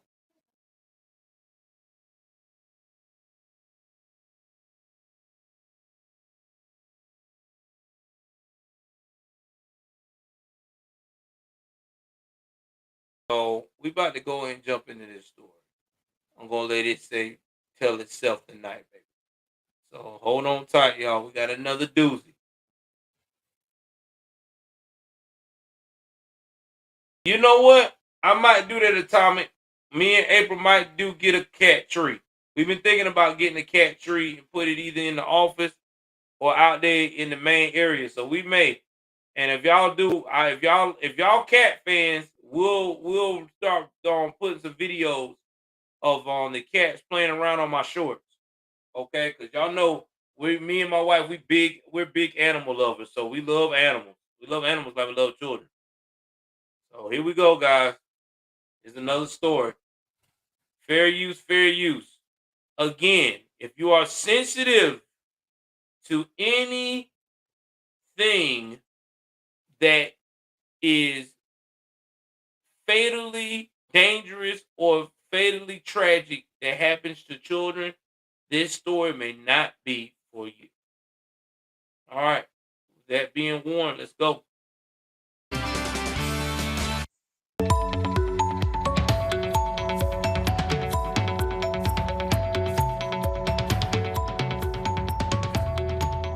Woman is charged with hiding the body of her 10-year-old son. The boy's body was found in their garage last week. I'm Paula Sands. And I'm Redrick Terry. This discovery happened at a home on 20th and a half Avenue near 17th Street. TV6 Investigates Matt Christensen was there today and spoke with the next door neighbors. Sushi Staples has been arrested for concealing the body of her 10-year-old son, Zion, in the garage of this Rock Island home. We talked to neighbors in the neighborhood today who said that the family was a normal Christian family. Andre and Danielle Bilta have been renovating the home next door and moved in last month. The Biltas said there was never any indication of a grisly crime. They said a happy family lived here. We saw two girls, coming sometimes like out in the yard. I saw them drawing with chalk in the back driveway. Playing with scooters out front of the garage. Everything seemed really normal. They would wave when they saw us, and so we were like, oh, they seem pretty friendly actually for neighbors. The girls were playing just a few feet from where prosecutors say Staples was hiding her son's body. Sometimes the neighbors talked about church. And, she was like, oh, hey, I'm a Christian too. And so we were talking about that, but we were like, that's cool. Here's info about our church. And she was like, I don't really have a church right now. Meanwhile, Staples has been charged with 4 felonies, including obstruction of justice and concealing the body. The Biltas said it's like something out of a movie. It's a little weird because knowing that all the time that we've been here working on the house and knowing what was in the garage, literally we walked 30 feet from the house that we've moved into, a little bit worrying, kind of scary, but it was quite a surprise. I wasn't expecting that at all. An autopsy was performed Friday in Rockford. No one has been charged in the boy's death. Reporting in Rock Island, Matt Christensen, TV6 Investigates. And Rock Island police said today that there were no new updates in the case.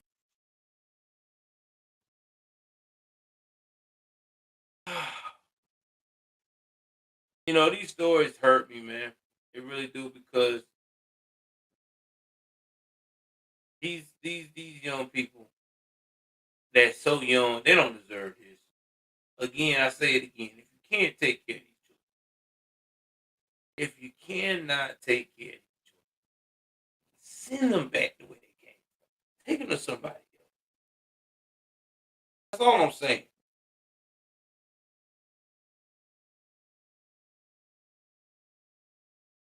Now,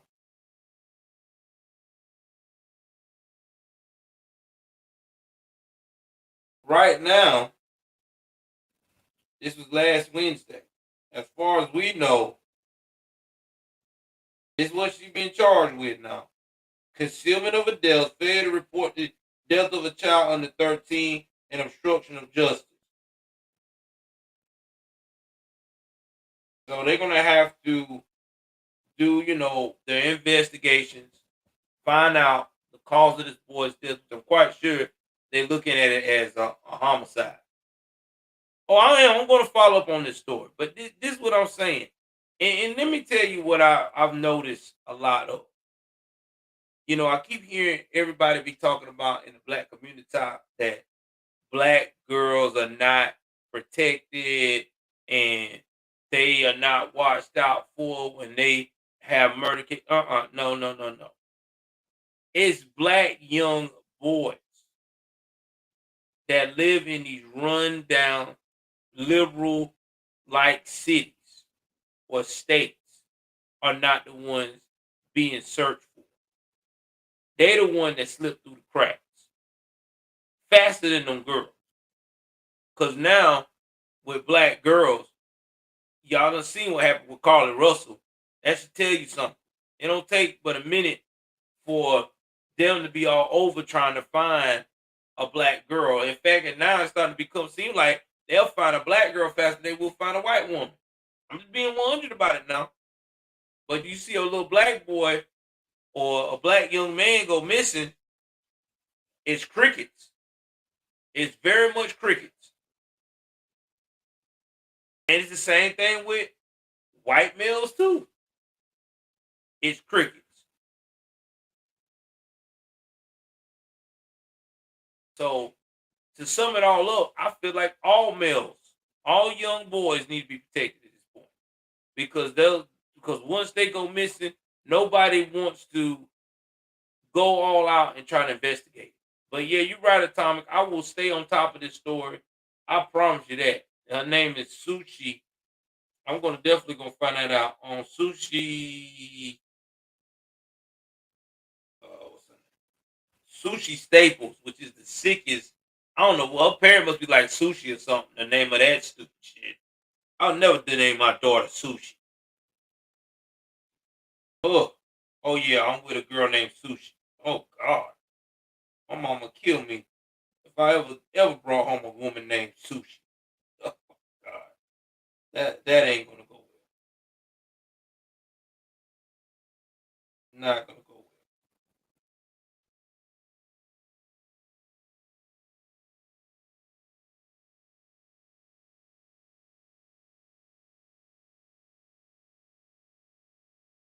All right, we getting there.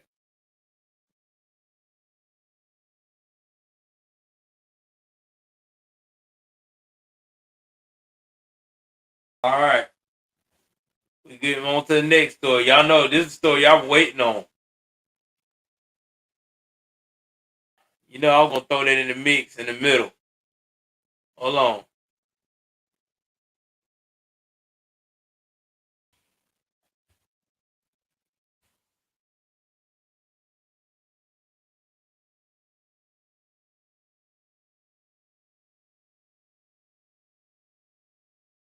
Damn. You know this about to be crazy.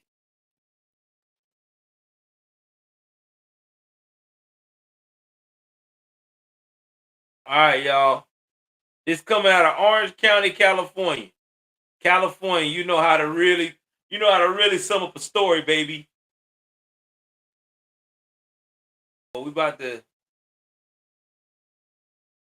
give it to you. Here we go.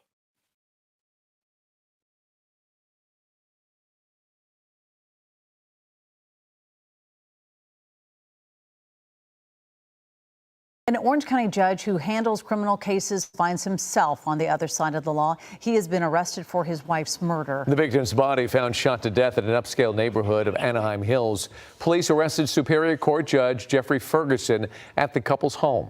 And we have live team coverage, including reaction from people inside the courthouse where the judge worked. We begin with Orange County reporter David Gonzalez live at Anaheim Hills with what we're learning about the murder investigation. David. David, we've learned that Judge Jeffrey Ferguson has posted a $1 million bail and has been released from the jail. And we're outside his home waiting to see if he plans to make an appearance. But as you can see by what's on your screen, someone has left flowers here in front of their home as this whole community mourns this tragedy in their community. Whether or not people living on Canyon Vista Drive in this Anaheim Hills neighborhood personally knew Jeffrey Ferguson or his family, they referred to his home as the judge's house. I'm flabbergasted. I'm really devastated for this poor woman and the whole family. The arrest of the 72-year-old Orange County Superior Court judge has sent shockwaves across the normally quiet community. It's unreal. I can't believe it. Yeah, there's never anything happens here ever. Ferguson is accused of shooting his wife, 65-year-old Cheryl Ferguson, inside the family's home around 8 o'clock Thursday night. Anaheim police says Cheryl was pronounced dead at the scene. Neighbors say they knew something serious had taken place when the helicopters started circling above their homes. You can hear everything up here, the way the hills are. As I said, it's pretty quiet. I never hear anything. Until I heard a scream last night. At that moment, a man was screaming. He said, "Don't shoot me." And then I heard a big yell, a primal yell, guttural scream. It was a man. Within 5 seconds after that, and that freaked me out. Oh man, I love hearing liberal glacier gliders describe when they get violence right there in their nice suburban areas sometimes, they will go all out. Hang on while I get connected to Wi-Fi. Oh my God. Shout out to Siri. Anyway, they will be like, oh my God, I never saw this coming. Oh my God. I heard a primal scream. Listen, man, like I said in my thumbnail. Man, the judge got tired of the lady's shit. Okay, he felt like there was only one way out. He's a judge. You probably find a technicality to get out of it. Say, bump this. I'd rather spend the rest of my life living off the state of California. It's a good time to be in California jail system. I can say I'm this, I'm that. I can be what I want. I could probably get filet mignon. Oh man, I'm not trying to joke on a woman's death. It's horrible that she died, but I'm just letting you guys know this judge would already say he ready to risk it all. He was tired of this shit, and you can tell that he's confident in what he's doing. He posted $1 million bond. This joker posted $1 million bond, so he had the house chilling. He done shot this woman, posted $1 million bond. See, that's the thing about California, boy. California is the most forgivingest, fucked up state in the world. You can kill your wife and get you $1 million bond, and you a judge. Now, what happens if he decide to flee the country? He might flee the country. He might. If he go to one of them states where you can't extradite him back, then what y'all gonna do? Y'all let that damn fool get out on bond. I wouldn't have let his ass got out on bond. Hell to the nod. Now, you a judge, player. You know too much. You know extradition laws and shit. You know too. Nope. You got to stay in, player. We got to stay in. We can't let you get out. You gonna have to get acquainted with this jail cell. Yeah, y'all. He posted $1 million bond. Usually, when somebody posts $1 million bond, and in his situation, he either came with 100 grand cash or 100 grand worth of property. You said Atomic Tobacco said, what state just passed no bail? Shit. I think Chicago did it. I think what is it? I think California about to soon do it too. I know Seattle already has, I think, Washington State. I think Washington State or Oregon. No, I think it's Oregon State. Yeah, you know how it is over there now, man. It's woke time, baby. You forgot? It's woke time. Entire state, yeah. You can commit a crime on your own self-recognizance, unless it's murder, though. Now, if it's murder, like a real bad murder, I guess if you're a serial killer, then they can't let you out. They got to put something down. They just say without bail or something like that. I'll tell you, dude, I don't understand it. I don't understand it. I'm sitting here every day and ask myself, how did we got here as an American? How did we got here? We used to be, man, I'm telling you now, people used to say, man, you go to America and do some fucked up shit, you gonna get fucked up. We are the only country now, we just so forgiving. We let criminals get out. We don't want criminals to be disrespected. I mean, look at the damn mayor of Chicago. We're going to do about that story tomorrow. He don't even want you to call black. Yep, that too, Atomic Tabasco. He don't want you to call black offenders, youth offenders, where break into stores and steal shit, looters. He's a mob of looters. He said that makes him feel like he's back in the Al Capone days. It's very racist. Then what the fuck are they, mayor? Okay, they stealing shit. So I guess when they go up in, when they jump up here and they steal out of your Chicago mayor's mansion, I hope they go through your security, a whole mob of them. What you gonna call that then when they whoop your ass? You gonna call that what? showing you love when they pistol whipping you. Oh my God. Oh my God. When they hit me, I felt the love. They're just confused. They need a hug. Yeah, that's what you're going to be saying, right? Stupid bastard. No, you're not. You're going to be the first one screaming, put him in jail. They hurt me. Fuck, man. I don't understand this, man. That's why I don't feel sorry for Chicago. I don't feel sorry for Chicago, bro. Who's the worst mayor? Chicago, NYC. I'm gonna tell y'all now. I would have to say, Chicago, cause the NYC dude, he will try to do something, but the rest of them suck. They really do.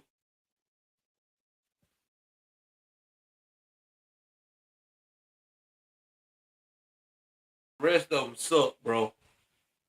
I don't care for them. I really don't.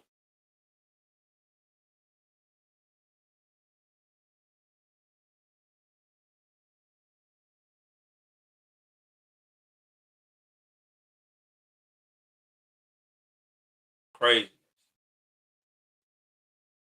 Oh yeah, Adams do. Yeah, he sucked. He definitely sucked. But I'm just saying, that Chicago mayor, he is the worst of the worst. That dude always so scared for anybody to call a black person a thug in a heartbeat. I don't give a damn. I could be the mayor of Chicago. They'll hate me. So I'll be cleaning that shit up. I would.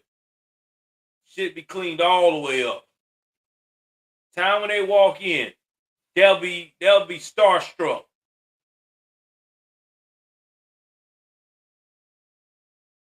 Bruh, let me tell you, Beetlejuice is better than this new mayor. I never thought I would say that. Beetlejuice is better than this new mayor. At least Beetlejuice would admit that there's a little bit of crime. A little bit. This joker here, he is oblivious. I'm telling you, man, that Chicago mayor is the worst, bro. I'm going to tell you the rankings of how bad the Chicago mayor is. Let me rank them. Number one, worst mayor of all time, the Chicago mayor. The second worst mayor of all freaking time is Eric Adams. The third worst mayor of all freaking time is the Philadelphia mayor. The fourth worst mayor of all time is the Portland mayor who, like a pussy, got his behind cut by Antifa and rattled and turned around. They still voted his ass in so they can beat him again. And the fifth worst of all time is the mayor of New Orleans. You can't get any worse than them five. Those are the five worst mayors we have at this moment. Just what it is. Oh, don't get me started on governors. Don't get me started. The worst governor of all time right now is Newsom. Newsom is number one. Second worst mayor of all time is the one in Michigan. I just said it. New Orleans, Cantrell, she's the fifth worst one.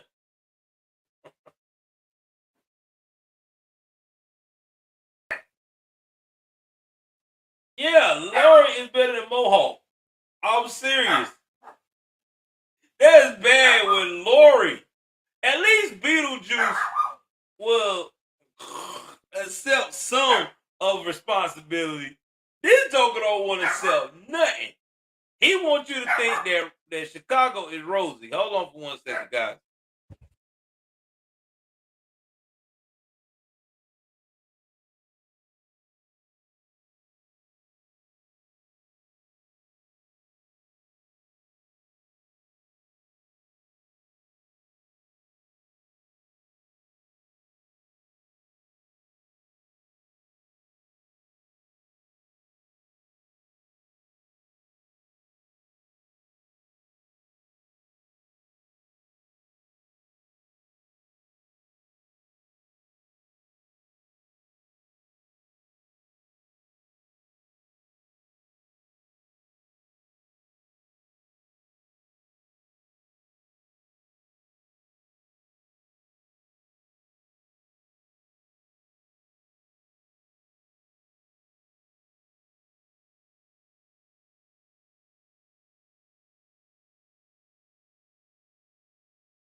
I'm back, guys.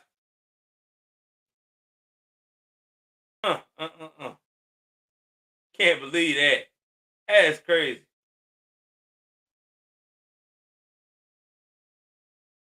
Hours before his wife's death, the judge shared this photo of his wife on his Facebook page. The Facebook memory from 10 years ago had the caption, "I like that look." So you mean to tell me, I'm sorry, y'all. Before you delete the woman, you gonna throw back a picture? What's up, young? You gonna I like that look. Are you serious, dog? Are you serious? Are you serious? So you mean to tell me you like that look? So what you trying to say? 10 years ago, she wasn't as complicated or something? Damn. Man, listen. Let me tell y'all something. Women, men, if someone starts sharing pictures of you out of nowhere and say they like that look and you ain't gave them that look in 10 years plus, you better start packing your shit. Cause something about to go down, bro. What? I know this fool did. He done got me confused, bro. Y'all, I'm telling you now, I'm not shit, man. Social media, it reveals some bullshit every time. The shooting, witnesses say Ferguson was sitting outside the home and a young man, who they say is their son, was talking to police. I hope that the son is able to come out of this okay, because he lost his mom and his dad at the same time. Anaheim police confirmed firearms and multiple boxes of ammo were removed from the home, but would not disclose how many or what type. The sentiment out here is just of utter shock and disbelief, and of course everyone's thoughts here are with the entire family. As for that judge, once again, he has been released from jail after posting a $1 million bond. No word yet on when he plans to appear in court. No words yet when he plans to appear in court. Another big day for Taylor Swift. Hey, listen, I'm about to tell y'all right here, right now. They might have made a mistake letting that fool out. I'm telling you, he might have made a mistake growing letting that fool out. I don't think he's gonna come back to court. He might skip town. Y'all listen. He said, listen now. Listen, y'all hear me out for this shit. He's 72 years old. He just posted $1 million bond. He already know him and his son ain't on good terms. Because if he go back there, his son might whoop that ass. So you know what he gonna probably do? He gonna jet. That man probably jetting as we speak. He probably done got some flights lined up, private jet. He's a judge. You know how many people he probably got in his pocket? Shit, man. Dude, I'm telling you. I don't see this working out. I really don't. They should have never let this man out of jail. I just feel it in my soul, man. I feel like this dude going to do a disappearing act. He either going to do a disappearing act or he going to be one of those dudes that may off himself. Because a lot of people do that. They'll delete themselves in a minute. A lot of people that feel like they don't want to face the consequence of their actions and it's getting close to their time, they'll do it. Yeah, exactly, Anthony. I'm still don't understand how they let this make Anthony. Listen, bro, you got a good point. I don't understand how they let this man out on bond. That what got me blown. You just destroyed, you just killed your wife in front of your child, your adult son. I'm sorry. I would not have let that dude out, bro. I don't care what his bond was. Nah, dog. Or either that, if he would have been out, you know what I would have done? Okay, let's say he did, I would give him bond. He would have had very, very strict instructions.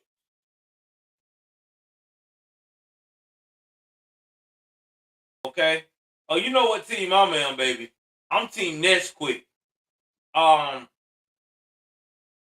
would have said, listen, you have an ankle monitor on you. so we can monitor your every move. You would not have no contact with no family or your son as a witness until the day of trial. I would also tell him as well, he could not have access to social media, or cell phone, or anything like that. The social media at all. Cannot browse the internet. I don't want you searching for flights, none of that shit. I would have put him on so much of a strict protocol, if he even fart wrong, we know. I wonder if you could also put a camera on him too. See when he goes in and out the room as part of the house, or besides that device, a tracking device or whatever. I know, man. I'm telling you, he wouldn't be going. I'm telling you now, he would have hate me. Nah, player, you're not going nowhere. You only time you leave your house, you're gonna be on curfew too. You got to be in your house by 6 o'clock at night, and you can only leave your house until 6 o'clock in the morning.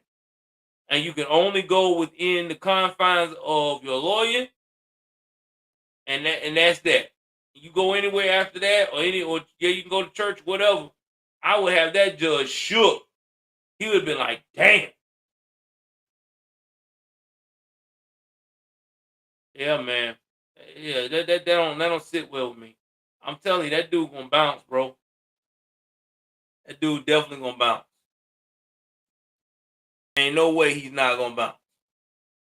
I know I would. If I had that kind of opportunity, why not? I'm a judge too. Man, I'm being 100 about it.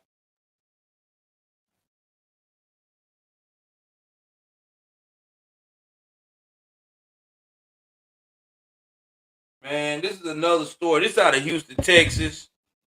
I don't know what's going on with Texas lately, boy. I got a couple of those tonight coming up. Again, y'all, if y'all loving this, please do me a favor. Hit the like button, hit the subscribe button as well. This is the only place where you're going to get nothing but real news, bro. Like, I come with you with the realest news. You ain't going to find no other place. I mean, that's just what it is. I take a lot of time into this because I want y'all to have the best. That's where I'm at, because there's a lot we got to cover.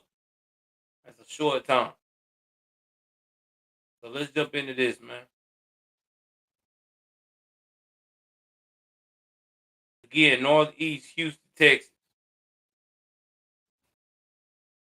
The hunt is over for a man accused of stabbing and killing his girlfriend and a puppy. This all happened at the New Hope housing apartments on Saturday. The man accused was already on probation for stabbing a different woman 2 years ago. KPRC2's Corley Peel live outside the apartments with the evidence that points police to the man in custody. Corley? See, this is why we have a problem with Houston and Dallas right now. They have a tendency of allowing these guys, okay, these people that have violent tendencies, this man has stabbed a woman before. Didn't kill her, but stabbed her.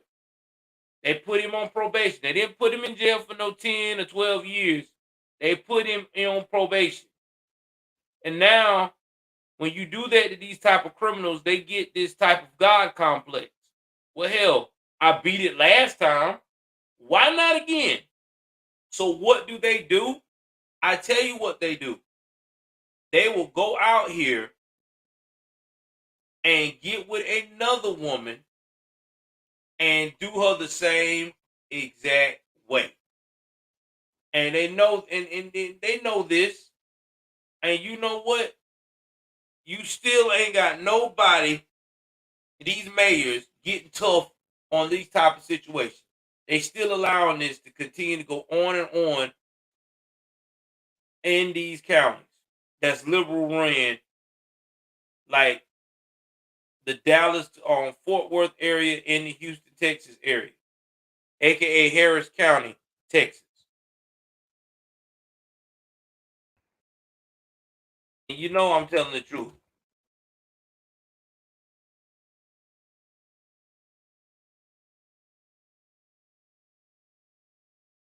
I know I'm telling the truth.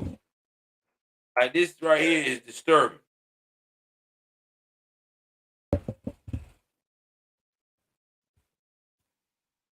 It's very disturbing.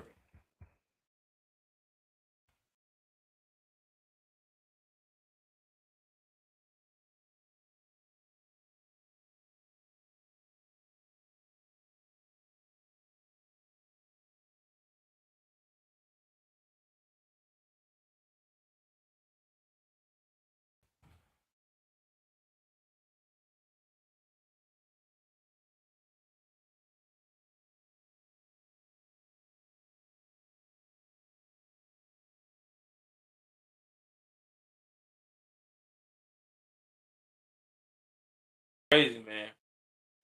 Crazy world we live in. Let's continue.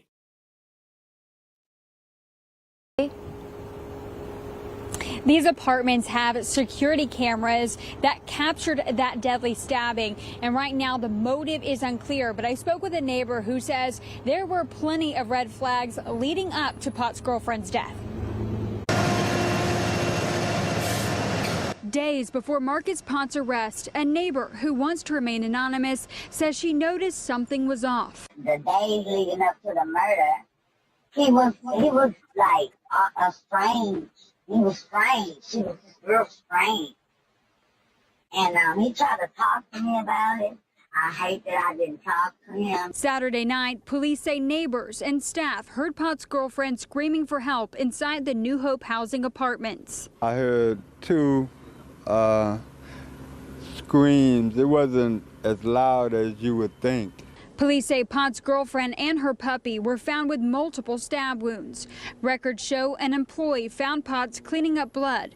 When she asked him what happened, he said, "I just whooped her." The anonymous neighbor says she's witnessed Potts be violent towards his girlfriend in the past. So did you ever try to intervene between Marcus? Yes, I have. And what was that like? Very frustrating. He was very high-pitched, angry.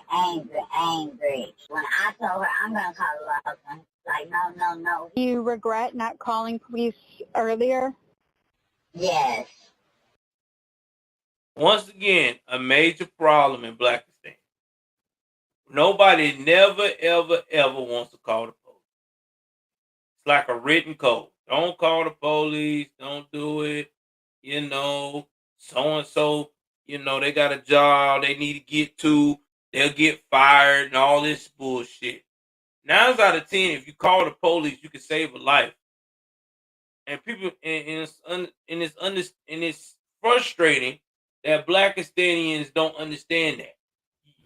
You got to understand that if you don't call the police in these situations, this is what happens. It gets very, very dangerous. It really does. Now, this young lady lost her life for what? For nothing. Because this dude was very unstable. And then they want to say, well, why people didn't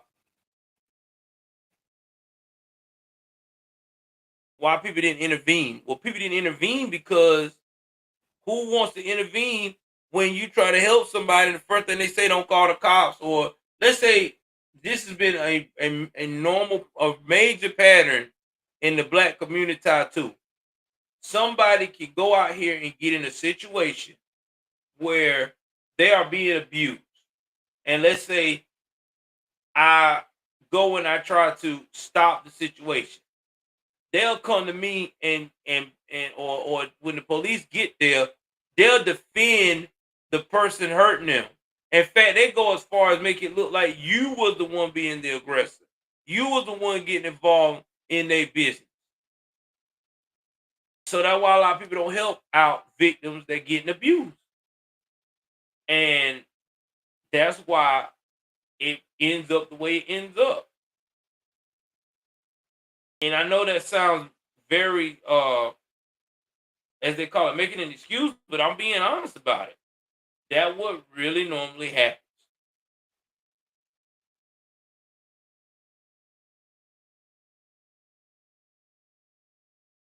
Yes, I regret allowing her to make the decision. Yes, I do. A spokesperson with New Hope Housing sent a statement saying in part, "We are working closely with Houston Area Women's Center to strengthen our ability to ensure any resident who might be in an abusive situation has access to life-saving services." I just want for everyone to know, the women to know, that they do not have to stay in that type of environment in a relationship with someone that's hurting them, whether it's verbally or physically. And New Hope Housing says that they are working with residents to make sure that if they or someone they know needs assistance or is in a domestic violence situation, that there is help and resources available. Reporting live from 5th Ward, Corley Peel, KPRC 2 News. Corley. 5th Ward is the hood over there in Houston, okay? I'm quite sure I'm not wrong on that, but that is the hood. And again, like I said before, people don't get involved because of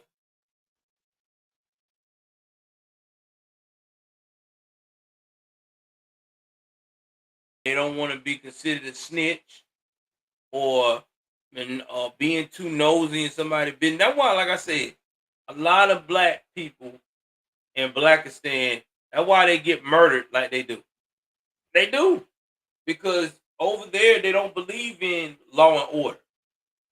They believe in we'll resolve it ourselves. And what happens is it don't get resolved. Somebody goes lacking. Just like with mental health. If I got a brother or a cousin or a son or whoever that keeps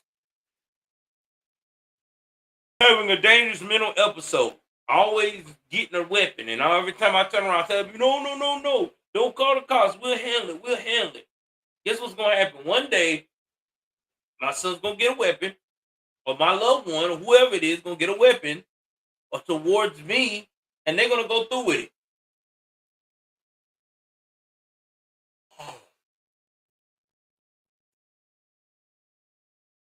Exactly, Sonya. You ain't lying. They say the cops were invented to do slave catching, which is absolutely bullshit. Cops were never invented to do slave catching. Cops actually were started to protect the community. The cops actually reformed during the Revolutionary era. During the Revolutionary era is when police was actually created, and their job then were to be lookouts and to look over the citizens, not only to protect the citizens in the villages and everybody else, but also to alert everyone when the redcoats were coming. Then it evolved to where they were doing community stuff and had laws in progress after 1776 was established to make sure everything ran smoothly in the United States of America of the 13 original colonies. See, this is real fucking history. So anytime anybody wants to challenge me on that, you can look that shit up. The slave catchers.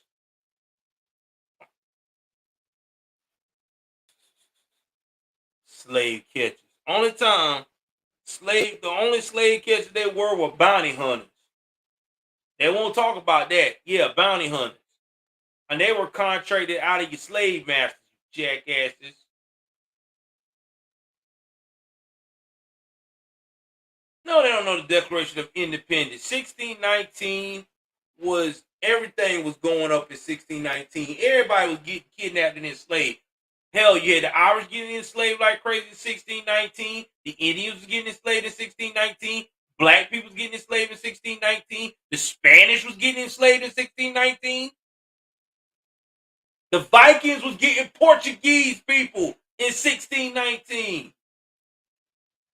Man, don't play with me. I know about 1619, man. Stop this bullshit. Everybody was slaving back then. Everybody was game. Indentured servants was the shit in 1690. They won't talk about indentured servants. They came in and got treated like slavery.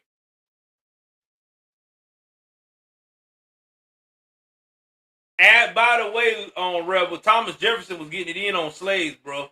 That's a straight fact. Thomas Jefferson loved his slaves. He loved his slave women. Thomas Jefferson made him a slew of children, boy. Those slave women. Shit. Oh no, Thomas Jefferson had a sex problem. Shoot. They said Thomas Jefferson back in the day, he went and did them laws. he come in them damn houses like, listen here now. I done gave you a place to stay. But you know I'm with Leroy. Baby, Leroy worked for me. You work for me. Come on.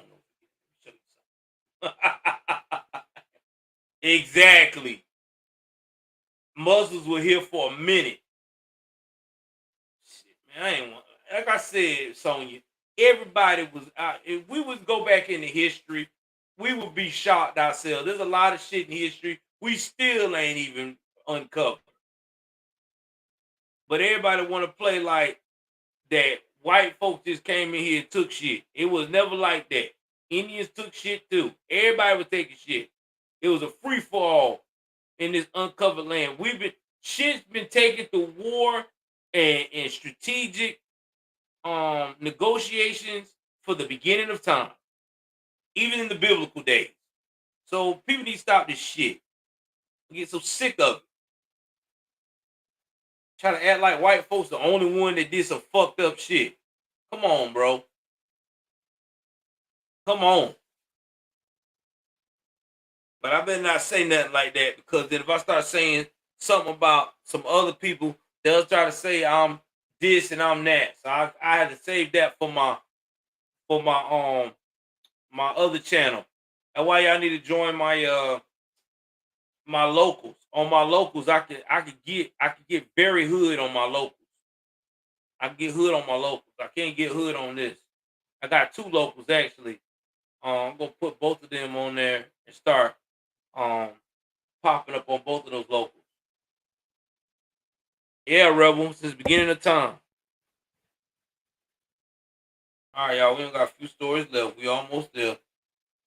My wife thought I lost my mind, and she didn't know we had this many stories. We got 3 more stories left, guys. 3 more stories left, and we're done for the night. This is the longest I've ever done a crime show, but it just had to be done because we had a lot of stuff that we ain't done.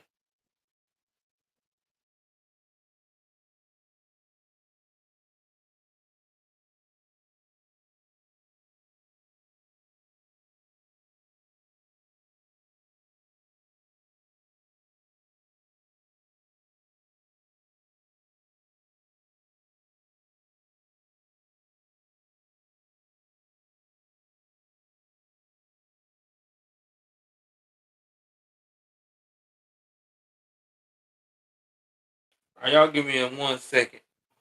Let me pull up the story.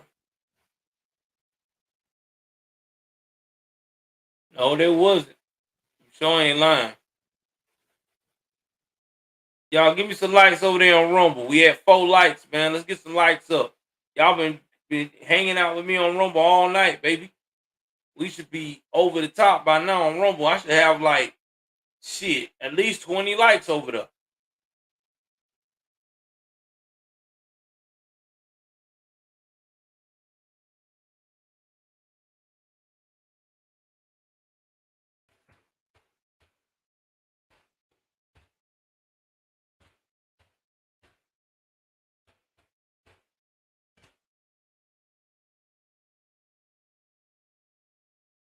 Mm.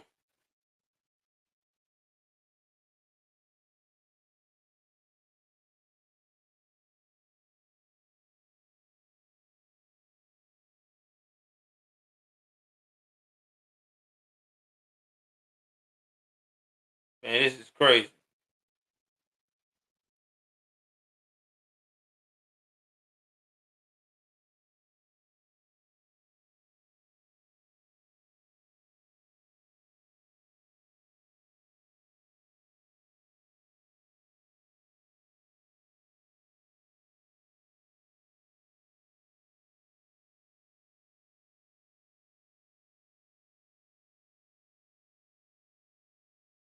I think I found the story. It's gonna be one of those quick ones. Let me go and drop this on here. Hell yeah, hell to the Vikings. I got respect for the Vikings. They was some hell of fire dudes, boy. They ain't play no games.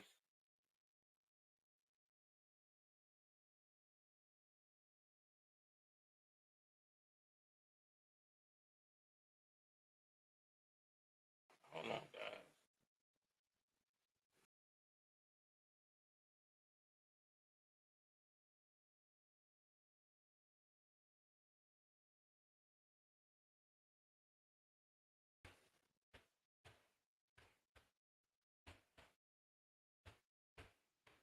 I find this story. I know there's a video of it.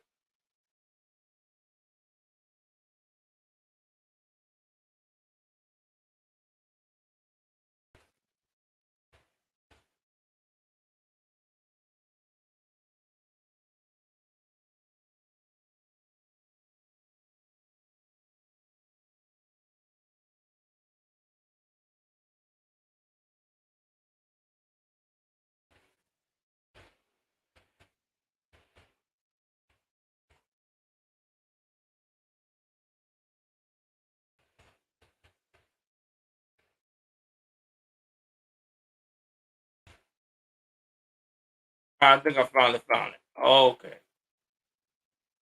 Let's see how this goes. I'll make sure they got a video on it. I don't think they do.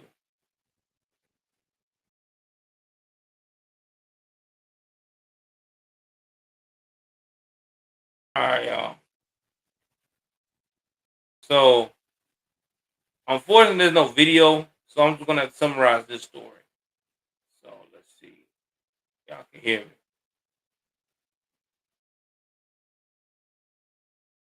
So this is how it goes down. This happened in Marshall, Texas. There's 3 adults and 2 juveniles. They was arrested in connection to the shooting death of a 16-year-old. So this happened on June the 7th, about 1:30 in the morning. There was a person lying in the roadway at 1800 block of Alexander Street. When the officers got there, they found a young black male dead as a result of a single gunshot wound to the chest.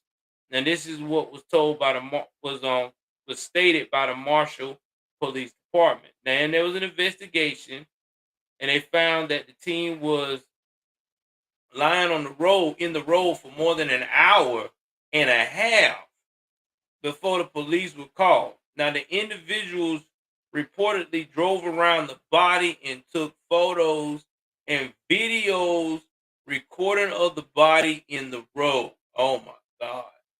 Now, the 2 juveniles were charged with engaging in organized criminal activity for robbery, a felony 1 offense.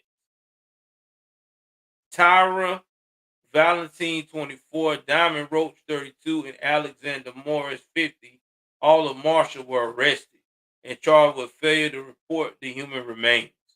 Officials are continuing to investigate the shooting death and say more information will be made available at a later date. That means they are still trying to collect the facts and probably building a case on these individuals. I'll see if I can find the individuals that did this. Now, these are the grown ass people that did this stupid shit, and they smiling about it. See, guys, this is how disturbing that is. Now, that's this Tyra Valentine. This is Diamond Roach and Alexander Morrison. Y'all is disturbed, bro. For real. What is smiling about that? I mean, what that's a 16-year-old. That's somebody's child. That's somebody's brother. That's somebody's son. And I hope they give them the book. Because I got a feeling their name is all over this.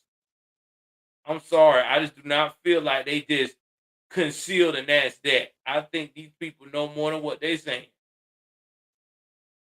Let me show y'all this link to this. Who these people is, so y'all can see for yourself what the cat drug in.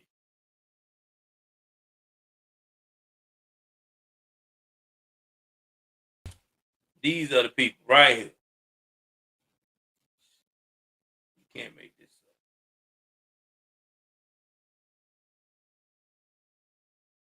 You cannot make this up.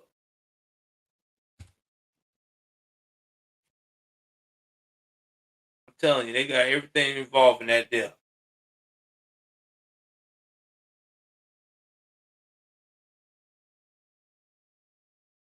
What's going on? Thank y'all. Thank y'all. Appreciate y'all coming on Rumble to support. We got 16 watching on Rumble. I appreciate that.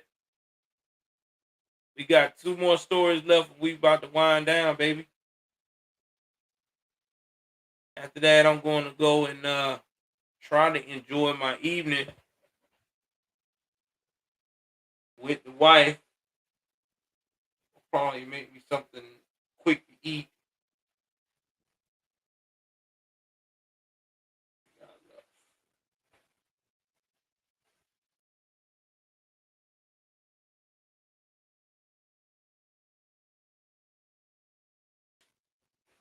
Another one coming out of Texas.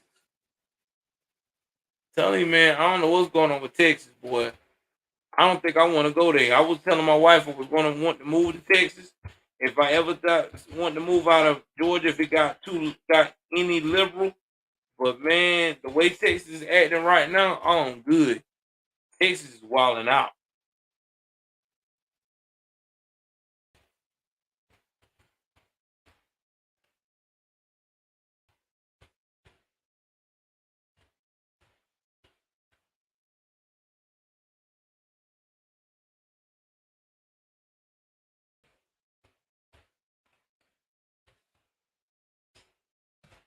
They are wilding out.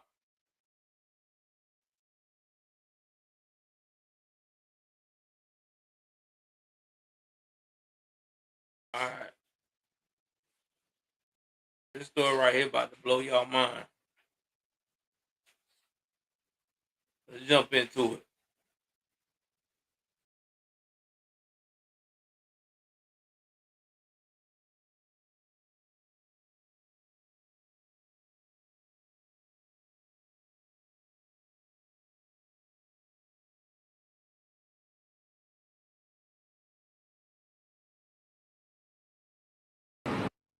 She's very brave.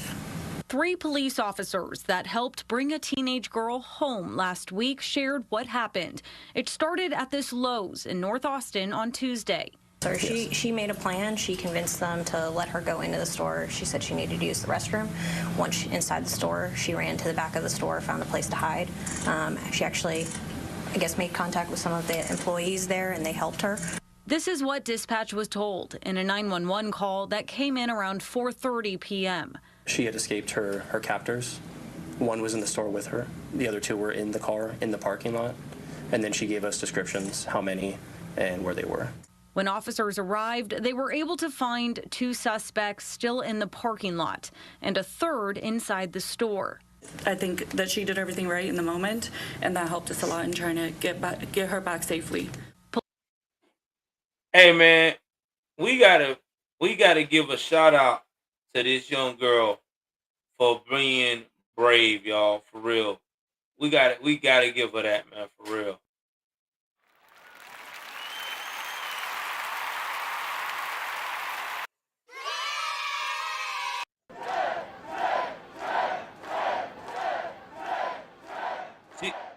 She got to get all the chance, man. She did something that most young girls or anybody in that situation would have been scared to do.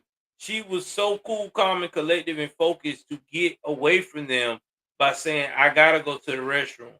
Now, most professional captors that do this, they don't let children or anyone get out their sight because they are scared of that exact moment. But whatever she had done to gain that trust, she probably was like, yo, I ain't going nowhere, that kind of thing. So they probably were comfortable with saying, all right, cool, you need to go to Lowe's. They probably gave her a time limit or something like that. You better hurry up and come right straight back. And what she did was found a way. She went, she alerted people. Now the other one that probably went in the store, he probably waited later. Now here's the thing. Usually captors like to escort you in the store and make you say you better act normal, whatever. You better go to the bathroom. I'll be right there by waiting. So they try to do any element of surprise to where they'll put fear in you. You ain't gonna say nothing. But here's the thing: when you're in a public place and you start screaming and saying something, it's gonna make them panic and puts them in a deer in headlights. And they know if I run out the store, they gonna find me. If I play like I'm cool, calm, and collective, I ain't did nothing, it still ain't gonna work. So again, shout out to this girl, man. That was real brave and strategic. Police say because of that quick thinking, the teenager has since been reunited with her mother. Make a plan, be able to adapt because no plans ever go according to plan. And then when you do make contact with the police, details matter. Details make.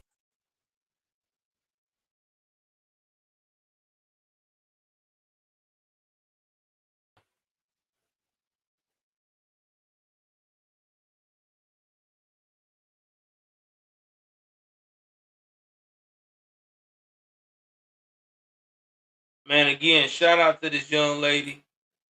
She did something that, again, most people her age are not able to do. She came with a game plan to make sure that she was not going to be a statistic, because y'all know how it is in this game right now, in this these trafficking scenarios. A lot of people are not coming back home.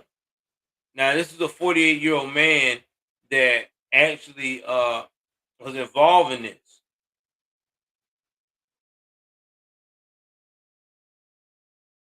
Now I don't know who else was in there with him, but he was the main guy.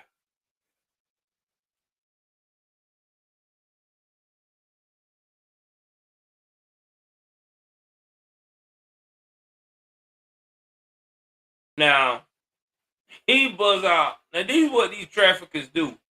When they get caught with these underage kids, they'll bust out and say, "Oh, I didn't know she was 16. Or I didn't know she was 15 or 14. She told me she 18." You can tell by a lot of these young girls that's in these situations, they're not no 18-year-olds. I mean, come on, dude. You're not crazy. You know that ain't no 18-year-old. You know a figure between a grown woman and not so grown woman. So I don't buy that ever. I think that's their way of trying to save face. If I say that, I guess in their mind they're not gonna get harped on so hard. Newsflash, you just made it worse for yourself.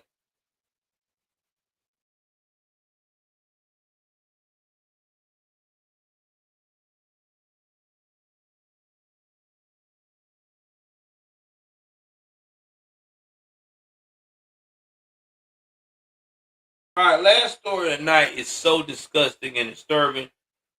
Again, if you have small kids, please, please, please, if you're sensitive to this type of thing, you may want to skip this, because this one right here is very disturbing. It's the last of the night. It's coming out of South. This is coming out of Wisconsin.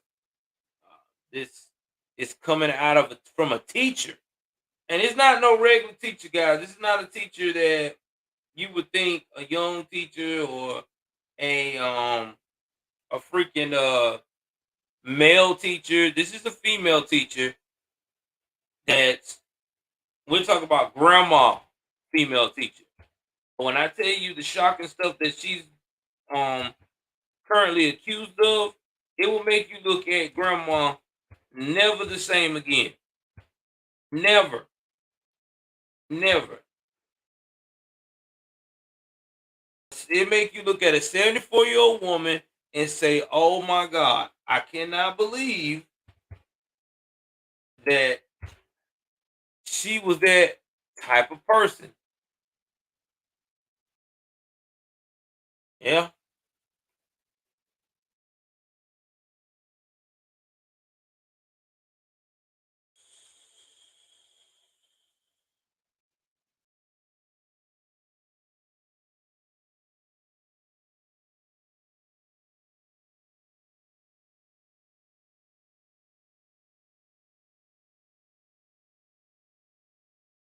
It's crazy. So let me go and share this right quick.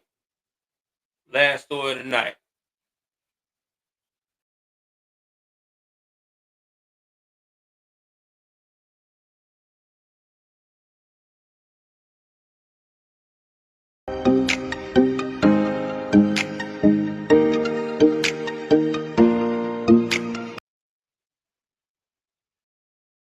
I hate these ads. While I'm quieting it down, I want to hear all that music stuff. I don't want to get dinged. And I gotta prove to them I ain't trying to use this stuff for money. Indeed, that was great. Well, schools across the country are dealing with a critical shortage of teachers. And part of the problem is fewer college students getting the needed credentials. That's not it.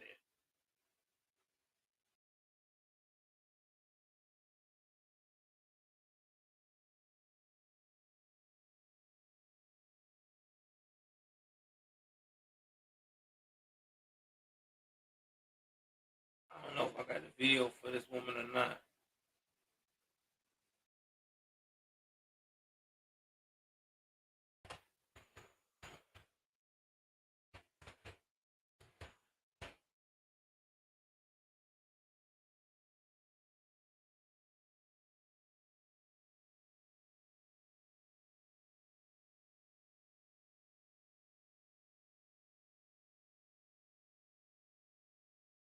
They took that down.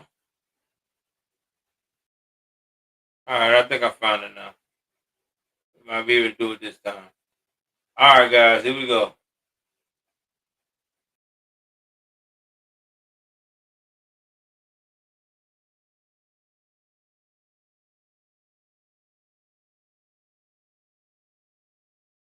Against a teenage student. The Monroe County District, a former Toma teacher, is convicted of dozens of sex crimes against a teenage student.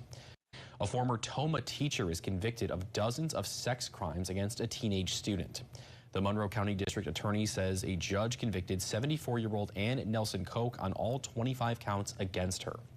The charges stem from Nelson Koch's repeated sexual assaults of a 14-year-old male student in the basement of a Toma private school during the 2016-17 school year. A sentencing hearing is scheduled for October 27th. She's facing over 600 years of jail time. Okay, so he was 14 at the time. Fast forward 6 years later, so he'll be about 20. The Crossman is sentenced in connection to a shooting in April 2021. They said that she is facing up to 600 years of jail time. Listen, we already know how it goes with these female teachers. They do these horrendous crimes. They get probation. Sometimes they don't even get that. They get a fine. And they get let off. Now, y'all know if this was a man that done this, what would have happened? Oh, you already know. Dude would have already had a speedy trial. He would have been getting 100+ years in prison. We wouldn't be having this conversation. I feel like it's a double standard when it comes to female predators. The females that are teachers, that predator our children, they always get a slap on the wrist. Nah, she ain't rebel. She ready for prison.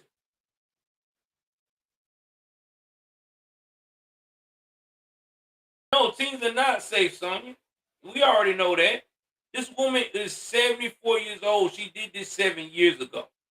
I wouldn't be surprised there are even more children or more young men she have done this to. You gotta think about it. Private school. If she done this to the 14-year-old you and I both know, or we're going to keep track on it. You and I both know that there's more victims, and I guarantee you she's probably been doing this probably about a good 74 now. I would say I'm gonna be generous on this. I'm gonna say she's been doing this roughly about 35 years. 35 years. I bet you if you go back 35 years, there are students that could probably stand straight up and say, yeah, I messed with Mrs. Koch Nelson. I guarantee you. Nelson Koch. I guarantee you'll probably find somebody saying that right now. It was not her first rodeo. She been doing this. Ms. Nelson Koch been doing this for a long time. She know that she's older. And let me tell y'all probably say to yourself, well, why would a 14-year-old boy want to get touched or mess with something that old? Let me tell you about older women like this. These older women that predators like this, they know what young boys like. And I wouldn't be surprised she's one of those older women that do keep herself some way decent up body wise, and that's all they do is prey on young boys. I wouldn't be surprised she's already got some work done to her upstairs or whatever. They do that. They will do that in a heartbeat because they want to have that control. Yeah, you know she is rebel. You know what she's doing. She ain't her first rodeo, I'm telling you. Yeah, if they go back about 35 years, I guarantee you that's when it started. But now it's out in the open. Watch and see how many other young men gonna come forward. She been doing this.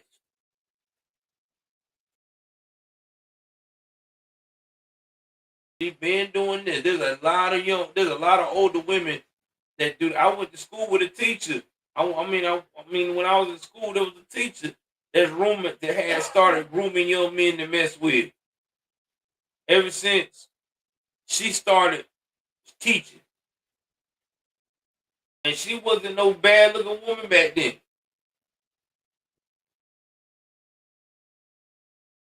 They do. Sonya. You know that's the truth. Remember that story we did on OnlyFans about the boy that his friends found out that his mama was doing OnlyFans and he was begging her to stop doing it because she really didn't have to do it because she was getting all that money, spouse support and stuff from his dad divorcing them. And she looked him dead in the eye and said, no, she's not. It's her choice. Well, that's what we're facing right now with this new generation. A lot of these women want to do the taboo. They want to be seen. So they're going to mess with their son's friends. They're going to mess with their nephew friends.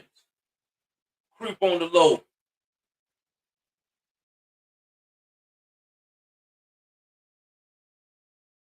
I hope it's worth it to them because all they're doing at the end of the day is destroying relationships. That's all they're doing. I want to give a shout out to everybody out here that came out tonight on Rumble. Definitely was a blessing. We had a lot of views tonight. I didn't even expect a lot of people to join in on like this. I really didn't. I appreciate Anthony showing me love on Rumble, Sonya Scrapbook. Y'all listen, like I said before, I know everybody can't donate every time we stream, but if it's the weekend, man, especially when we doing this crime stories and stuff, please, please, please, every little bit of donation help. You ain't got, I'm going to tell you like Jericho, and I know the rest of us content creators been saying about financial support when it comes to us, when you want to do the financial. We do this because we really love giving y'all real facts, right? And it's a lot of work to do this. It's a lot of time consuming. If you see tonight, I spent 3 hours giving y'all great content, and I took that away from my personal time or my personal life, and then I'm turning around tomorrow and give you an additional 2 hours. That's why it's important for you guys to try to donate to what we do. You can donate so many ways. You can donate on here on Cash App. You don't want to do Cash App. I don't have a PO box no more, but you can email me. I don't mind giving you my mailbox info. I ain't never scared. I got too many guns anyway. Now another thing, if you want to donate by Cash App, you can donate by Cash App. Don't matter at all. I have a new Cash App now.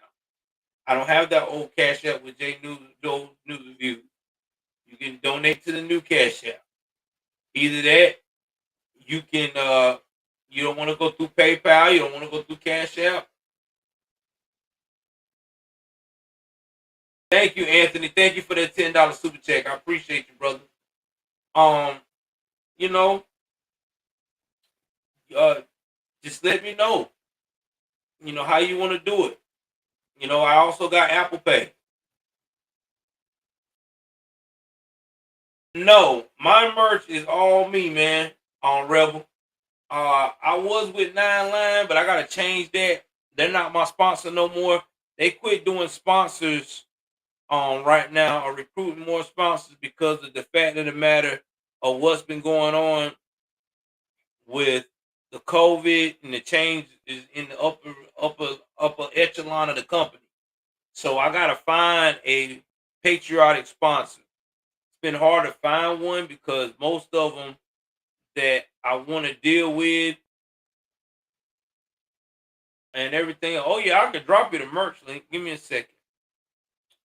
I'll drop you the link. Give me 1 second. It's in my notepad.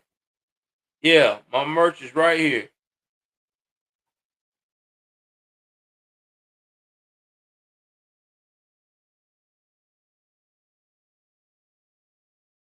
I got plenty of t-shirts. I'm about to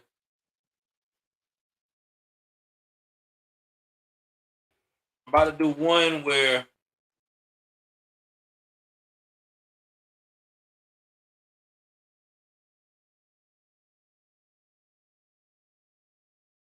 I should have my merchandise right here. Oh shoot.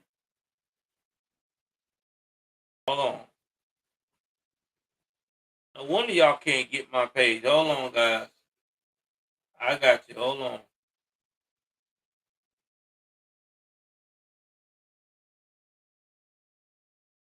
I'm about to get it for y'all right now.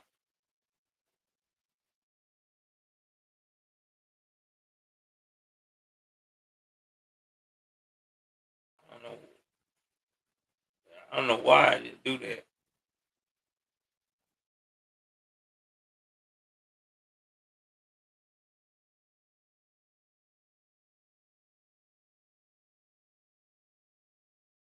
Give me 1 second.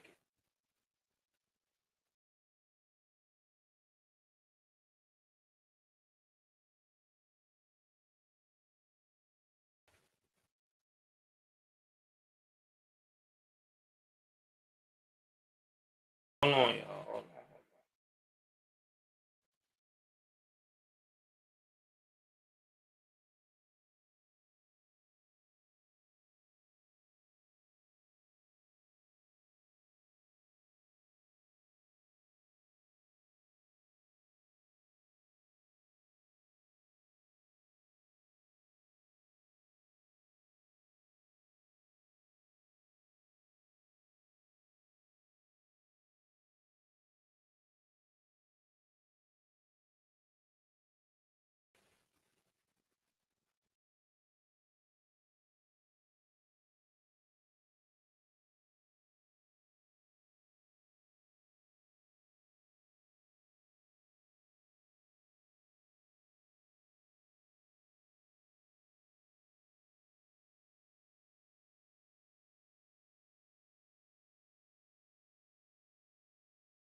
Give me 1 second. I'm trying to find.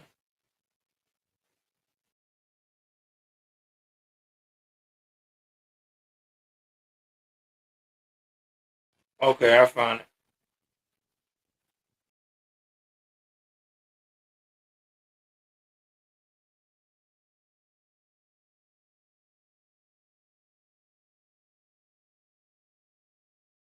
See where y'all at. All right, here's my merch page right here. Sorry about that, guys. Here we go. Now we got it. About to edit it down.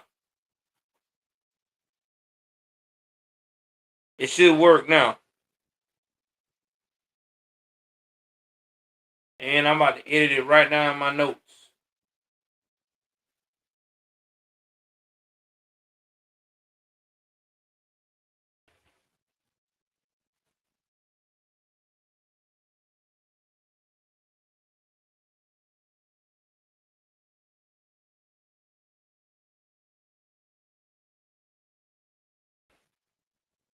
Yeah, it should. Check it out, Anthony.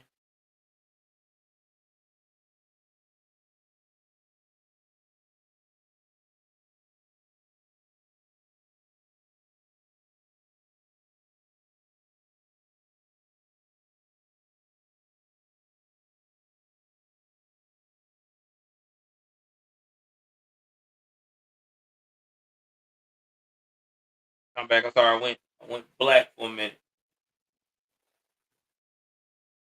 Yeah, it works. Yeah, I'm about to put some more stuff up there. I just gotta take time to design. But yeah, that's my link. I'm gonna make sure that y'all, and it's connected to my YouTube.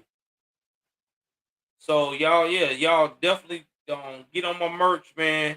Support your boy, cause this is what helps us as content creators continue doing what we do, and that helps us get sponsorships too, because people see that y'all are purchasing. That's why me and my wife, we working on this room slowly on the office. That's why we got the on air sign. She about to put some whatnots on her side, me on my side, military memorabilia. So we about to have it hooked up in here, man. It's gonna look just like a real office, um, ready to go. That's why I got the gaming chair and everything else. But again, thank y'all for coming out tonight, man. This is a blessing, man. Like, shout out, man, to everybody. Let me make sure y'all get this link too on over here on Rumble. I want to make sure that y'all take this and continue to check out the merch. It supports the channel. So if you don't want to support the channel through Rumble, you can do it this way. But again, please like, share, subscribe. I love you guys. Take care of yourself. On tomorrow's show, if Lord's willing, okay, we will be, thank you, Roger. We will be streaming. I'm going to do it right after ABL. We will get into the Trump indictment. We're going to talk about Trump indictments. We're going to talk about a whole lot of political stuff as well, that's been going on around the country. And also, we're going to talk about some celebrity news. We're going to get into this situation with Lizzo. I know if y'all haven't heard or not, Mrs. Body Positivity is currently being accused of being a predator at work with women that she worked with. I don't know. A lot of people are trying to stick up for Lizzo, trying to say it's a lie, but these girls are getting in very graphic detail about her attitude and some of the things she's been doing. So to me, I want to see how the Alphabet community is going to handle Lizzo, their queen, their god. Yeah. How they going to respond to that? because she was supposed to be the queen of body positivity. Well, it seems like she's the queen of being a predator. So we'll talk a little bit about that. Hunter Biden's case versus Trump's case.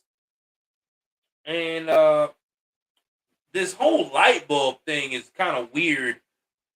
I don't know if y'all heard it or not. This week, Tuesday was the official last day for you to get regular light bulbs. Light bulbs now all LED.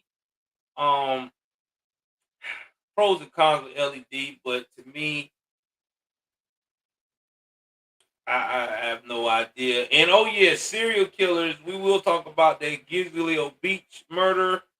What's going on with him and his wife and his family? How they're taking him being a killer, and how it's looking so far. And just regular news, man.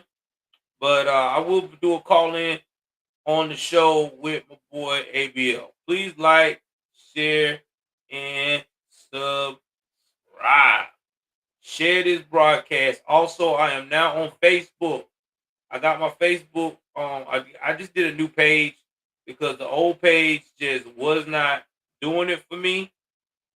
So check out this new page. It's Joel Davis Media Network. It's me and Cartoon. Which I'm about to update the Tune Me soon because I've cut my hair now. I got 19 people following me over there. Y'all share my stories if you got a Facebook, and so that way we can, get more people on there. That way we can slowly build up that too. Cause we coming for everybody, man. We ain't playing no games. We coming for everybody. Yeah, Anthony, definitely. Support your boy, man. All merch is. Yeah, exactly. Yeah. Yeah, I think so. LED do save money. But we just want to hope and pray that they don't make it to where the money, the price for these LEDs and some of these specialty lights continue to be high. I hope that since everybody that's what they want us to use now, that the price will go down on these lights. But again, y'all, I'm about to get up out of here. I love y'all. Thank y'all very much. Please like, share, subscribe. Y'all know what it is. Taking my black ass on, doing something else for the rest of the night.